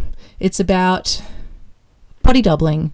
It's about decluttering, cleaning, being a mum, and we're real honest here. We're very relaxed. This is a really cool community. So if sounds like it's your kind of thing, you might like to consider hitting subscribe, but no pressure at all. I promise. I'll still be your friend if you don't hit subscribe. In fact, I won't even know if you don't hit subscribe, but if you do hit subscribe, it will make me really happy. So I would appreciate it. I'm currently sitting here at my desk with a bunch of like flowers in my hand because my kids keep going outside and coming in with like flowers. And I feel so bad because I don't want to be interrupted because I'm doing a voiceover, but they're so sweet, bringing me these lovely little flowers that I have in my hand. So I appreciate it. So today we are doing a visual declutter of the house. I did a bit of a deeper clean of the house at one point. It doesn't look like it, but I promise I did. And then one of my family members was like, hey, how about doing a visual declutter? And I was like, Yeah, I think we need that. So that's what I'm doing. I'm doing a visual declutter. We're going to be transforming the cluttered spaces into visual havens, so to speak. Visual havens? That's terrible, Amy. Come on, you can do better than that. But I'm going to talk about clutter because I know it affects a lot of people. And I'm going to talk about myself and my struggles with clutter and why I think I have so much clutter in my house. But I'm also really going to talk to you guys about, and this is a random one, I really want to talk to you guys about this whole like parental estrangement thing, because it's my new big fear. It is my massive fear at the moment that one day my kids will not want to talk to me or be in my life because I've done something wrong. And it really puts me on edge. So I really want to talk to you guys about that and just, I don't know, see if any of you guys are either a parent in that situation or you're a child in that situation or you know someone in that situation, and just find out your story and what happened. I'm really curious. But anyway, let's get into it. We're starting off with doing a clean of the kitchen. I don't know about you guys, but the kitchen is just one of those things that is just a constant, it's just constantly in a mess. I mean, I do a lot of cooking from home. Oh, there we go. Oh yeah, I forgot as well. I'm doing a bit of a what do you call it? Shopping haul. Grocery shopping haul. Not a big one, just a small one from good old Woolworths. I'm really into these sparkling waters at the moment. I'm on a bit of a health kick. I'm on a bit of a keto diet health kick. So there's a lot of keto stuff there. Not the rice, that's not for me. Can't have rice anymore. But I have lost a little bit of weight. I've lost it's hard to tell because the weight kind of goes up and down, like, you know, just based on the time of day, but like maybe 3 or 4 kilograms I think I've lost. So that's pretty good. That's pretty good, I think. And that's only been in like 2 weeks. And of course some of that's water weight, but you know, whatever. Anyway, clutter. My mind is cluttered, just like my home. So clutter, ADHD, that's me. I think that the reason why I've got such an issue with clutter and why a lot of people do is that we're visual people. And it's kind of like you need to see things to know what to do. It's like I've got this issue with memory. I don't really have a very good short-term memory. So it takes a lot of cognition to remember where I've put things, and it gets very overloading. So I think it's like almost subconsciously my brain's like, just leave it out so you know where it is. And then of course it ends up like getting cluttered and it looks terrible, and that causes all these other problems. So that's like what I think. I think that might be the reason why a lot of people have this issue with clutter, is it's like a short-term memory issue. And it's like if you leave the clutter out, it's kind of like you're outsourcing in a way your cognition. It's like you don't have to think all the time, oh, which drawer is that in? Where did I put it in? Now, fair call. And I did get a comment on this recently.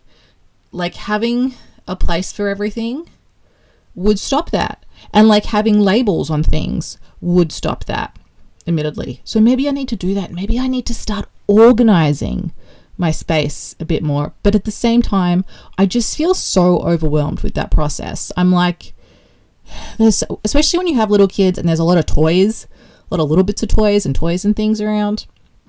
And also, like, I work from home, so I've got a lot of work stuff. There's a lot going on in my small house. I'm not a natural organizing person. I so wish I was. I had a friend at work that was like always so excited about the prospect of organizing, and I was like, maybe like when I finish building my house, you can come and help me organize like stuff. And she was like, oh my gosh, yes. It didn't happen, unfortunately, but it should have. I should have had her over. It would have made both of us very happy. But, you know, oh well, I have to learn for myself. Maybe that's the lesson there. But, yeah, I think that's one of the issues. And of course, the other issue is just when you have ADHD, you put stuff down and you just don't think to put it away again. It's like you don't have a lot of spare data in your brain. No, not data. That's the wrong word. You don't have a lot of spare RAM, maybe. I'm not a computer person. I could be using the wrong terms here. But yeah, you just don't have a lot of that space in your mind to think about these things. Everything seems to take up a lot more like brain energy. And that's one of the reasons why. But at the same time, like I think a million miles an hour about a million different things. And I don't find that fatiguing. So I don't know, it's weird, but just like the thought of like putting stuff away, I find that really tiring. It's stupid. It's so stupid. It doesn't make any sense, but at the same time, it does make sense. Do you have ADHD? Are you in the same category as me with this whole like closing cabinets and putting things away? Because I tell you what, if you are dating someone with ADHD right now and you're thinking about like marrying them or going into a long-term relationship, you make sure that you enjoy closing cabinets. If you are someone who enjoys closing cabinets, marry somebody with ADHD. You'll have a very happy life, I tell you. But yeah, there's that. I'm feeling way too low to start this night, but I wanna get to your back. Last night you tried to make me angry, yeah, but this time I get you mad. I don't like label makers. I do, but I don't. They're very like the label stuff is very expensive. I'm like, you could just write the labels on little bits of sticky stuff, but at the same time, the thought of having a nice label maker gets me really excited. So maybe I will get a label maker. I just feel like label makers haven't increased in technology. They haven't advanced a lot in recent years, you know? Like, I feel like they should just... I know you can get those little printers that do, like, go to your phone and stuff. I don't know. Maybe I need to get one of them. But I just feel like there needs to be some advancing in the world of label making. So if you are some kind of engineer or entrepreneur, there you go. There's a $1 million business idea.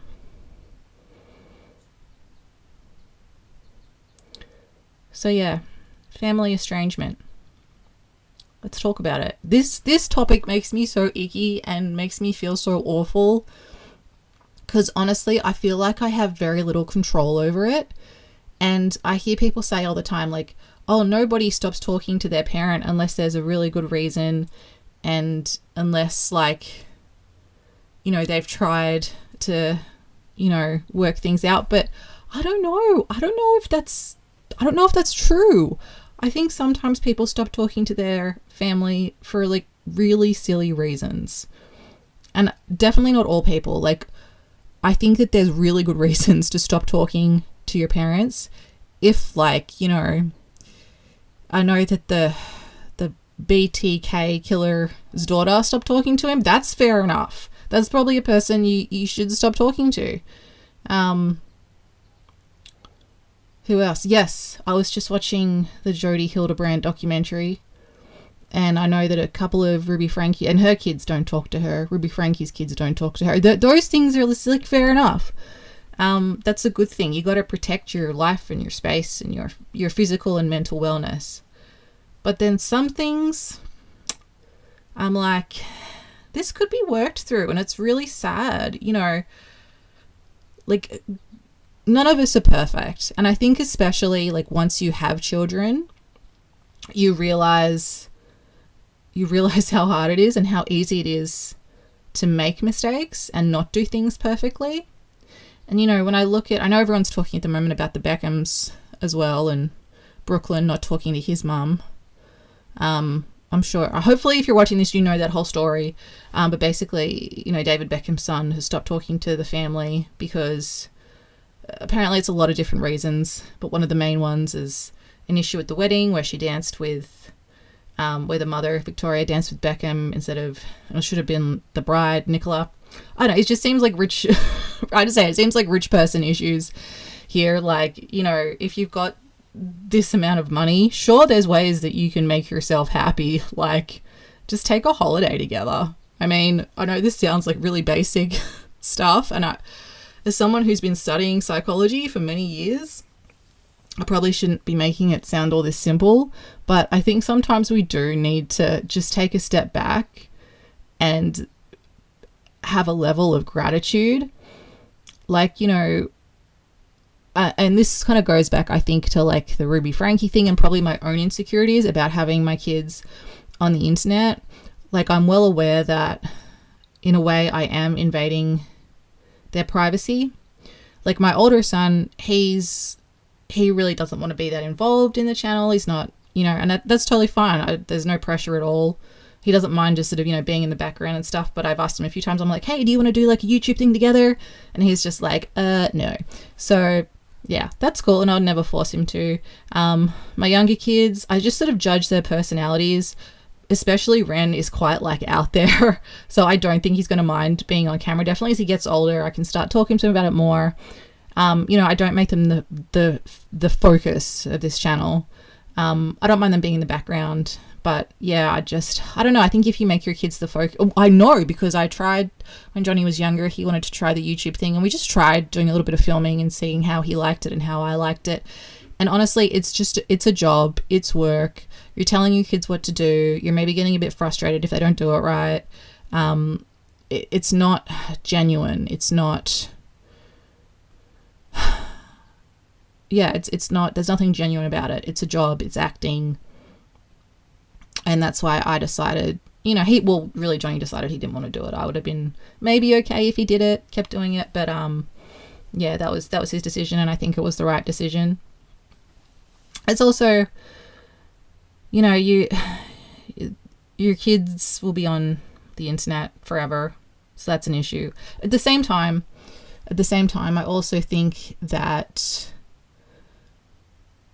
you know, as parents, you got to make money. And I think like kids, and especially probably really rich people, like forget this, that you have to make money somehow.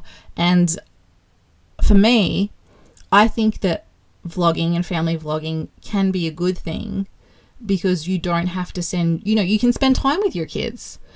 If you can find a way to do it that is genuine and natural and fun and enjoyable, and you're respectful of your kids' privacy and you don't put their really intimate moments up for people to see. And if you're someone that can like self moderate that, and it's really hard because naturally, if you're a new YouTuber, you know this. If you're not, you don't know. But YouTube kind of is very addictive, and it's really like, you know, it makes you want to get the views and have people watch. It's very gamified.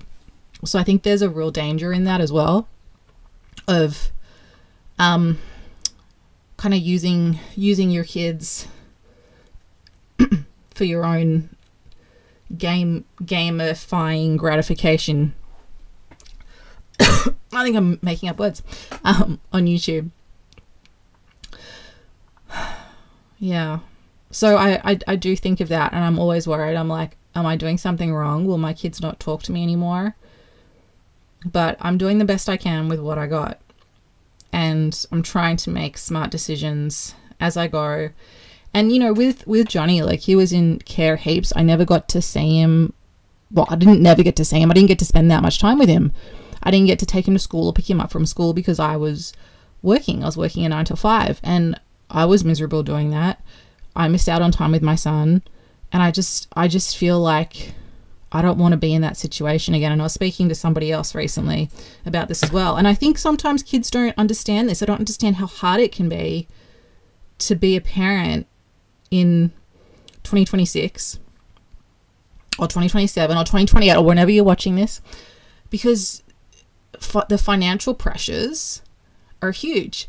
And seriously, how stupid is it that like school starts, well, I don't know, in the US it starts like 7 in the morning or something nuts, but here it starts at like 9 o'clock and finishes at like 3 o'clock, and like your work starts at 8:30 and finishes at 5. It just doesn't make any sense. The world is not set up especially for women. And I know I'm going off in a little bit of a tangent here, but I'll go off on the tangent. By the way, this area, I really want to kind of transform it into this sort of more organized area for their school. So I'm going to do that in a future video, and I'm excited for that. But yeah, what was I saying? Man, my mind is in a million different places right now. I've totally lost my train of thought, and I think I was onto something really good. Oh, don't you hate it when that happens? See, I told you, no memory. No memory. I'm going to stop this recording and see what I said. No, I'm not. I'm just going to keep going. Oh, man. I'm just going to play some music for a minute and try to remember what I was going to say. I've been going out of my head. I've been waiting for someone to give me help. All I'm asking for is just just some space and some time, then I'll be alright. I've been having thoughts in my mind I can't get out. Tell me things I can't say myself, from you and nobody else. Everything is out of my sight. This is all so new to me. I can do it all. That's it. I remember. I got it.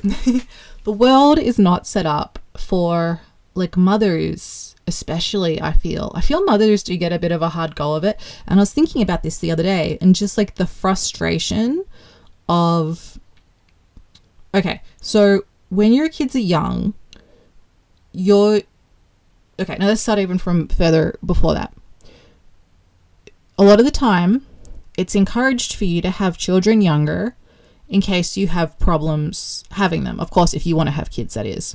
In case, you have problems having them. So let's say you have kids in your like mid-20s. You start having kids in your mid-20s. I think I was like 27 when I had Johnny, something like that. Oh, look at this. My little kid. My hair's so messy, you guys. My little kids came and they bought me flowers from the garden to make me happy. And I caught it on film and I was so pleased. And Ren's always like, I want to make mommy happy. And it really did. And, these moments are like so fleeting. They go by so fast. I like dream about Johnny when he was like 9 years old. And it's just like, it gets your heart. When they hit like double digits, they just grow up so quickly. And when they start school, they grow up quickly. Oh man. Having kids is like wonderful, but also totally heartbreaking at the same time. But yeah, so let's say you have kids, you're 25 and you have kids. When you're young and you're a woman these days, especially in Australia, I don't know what it's like in the US, might be a little bit different, but it is like almost impossible to buy a house. Like median house prices near most capital cities, it's more in Sydney, but it's like $1 million. Like it's really hard. And we don't, pay hasn't increased and all that kind of stuff.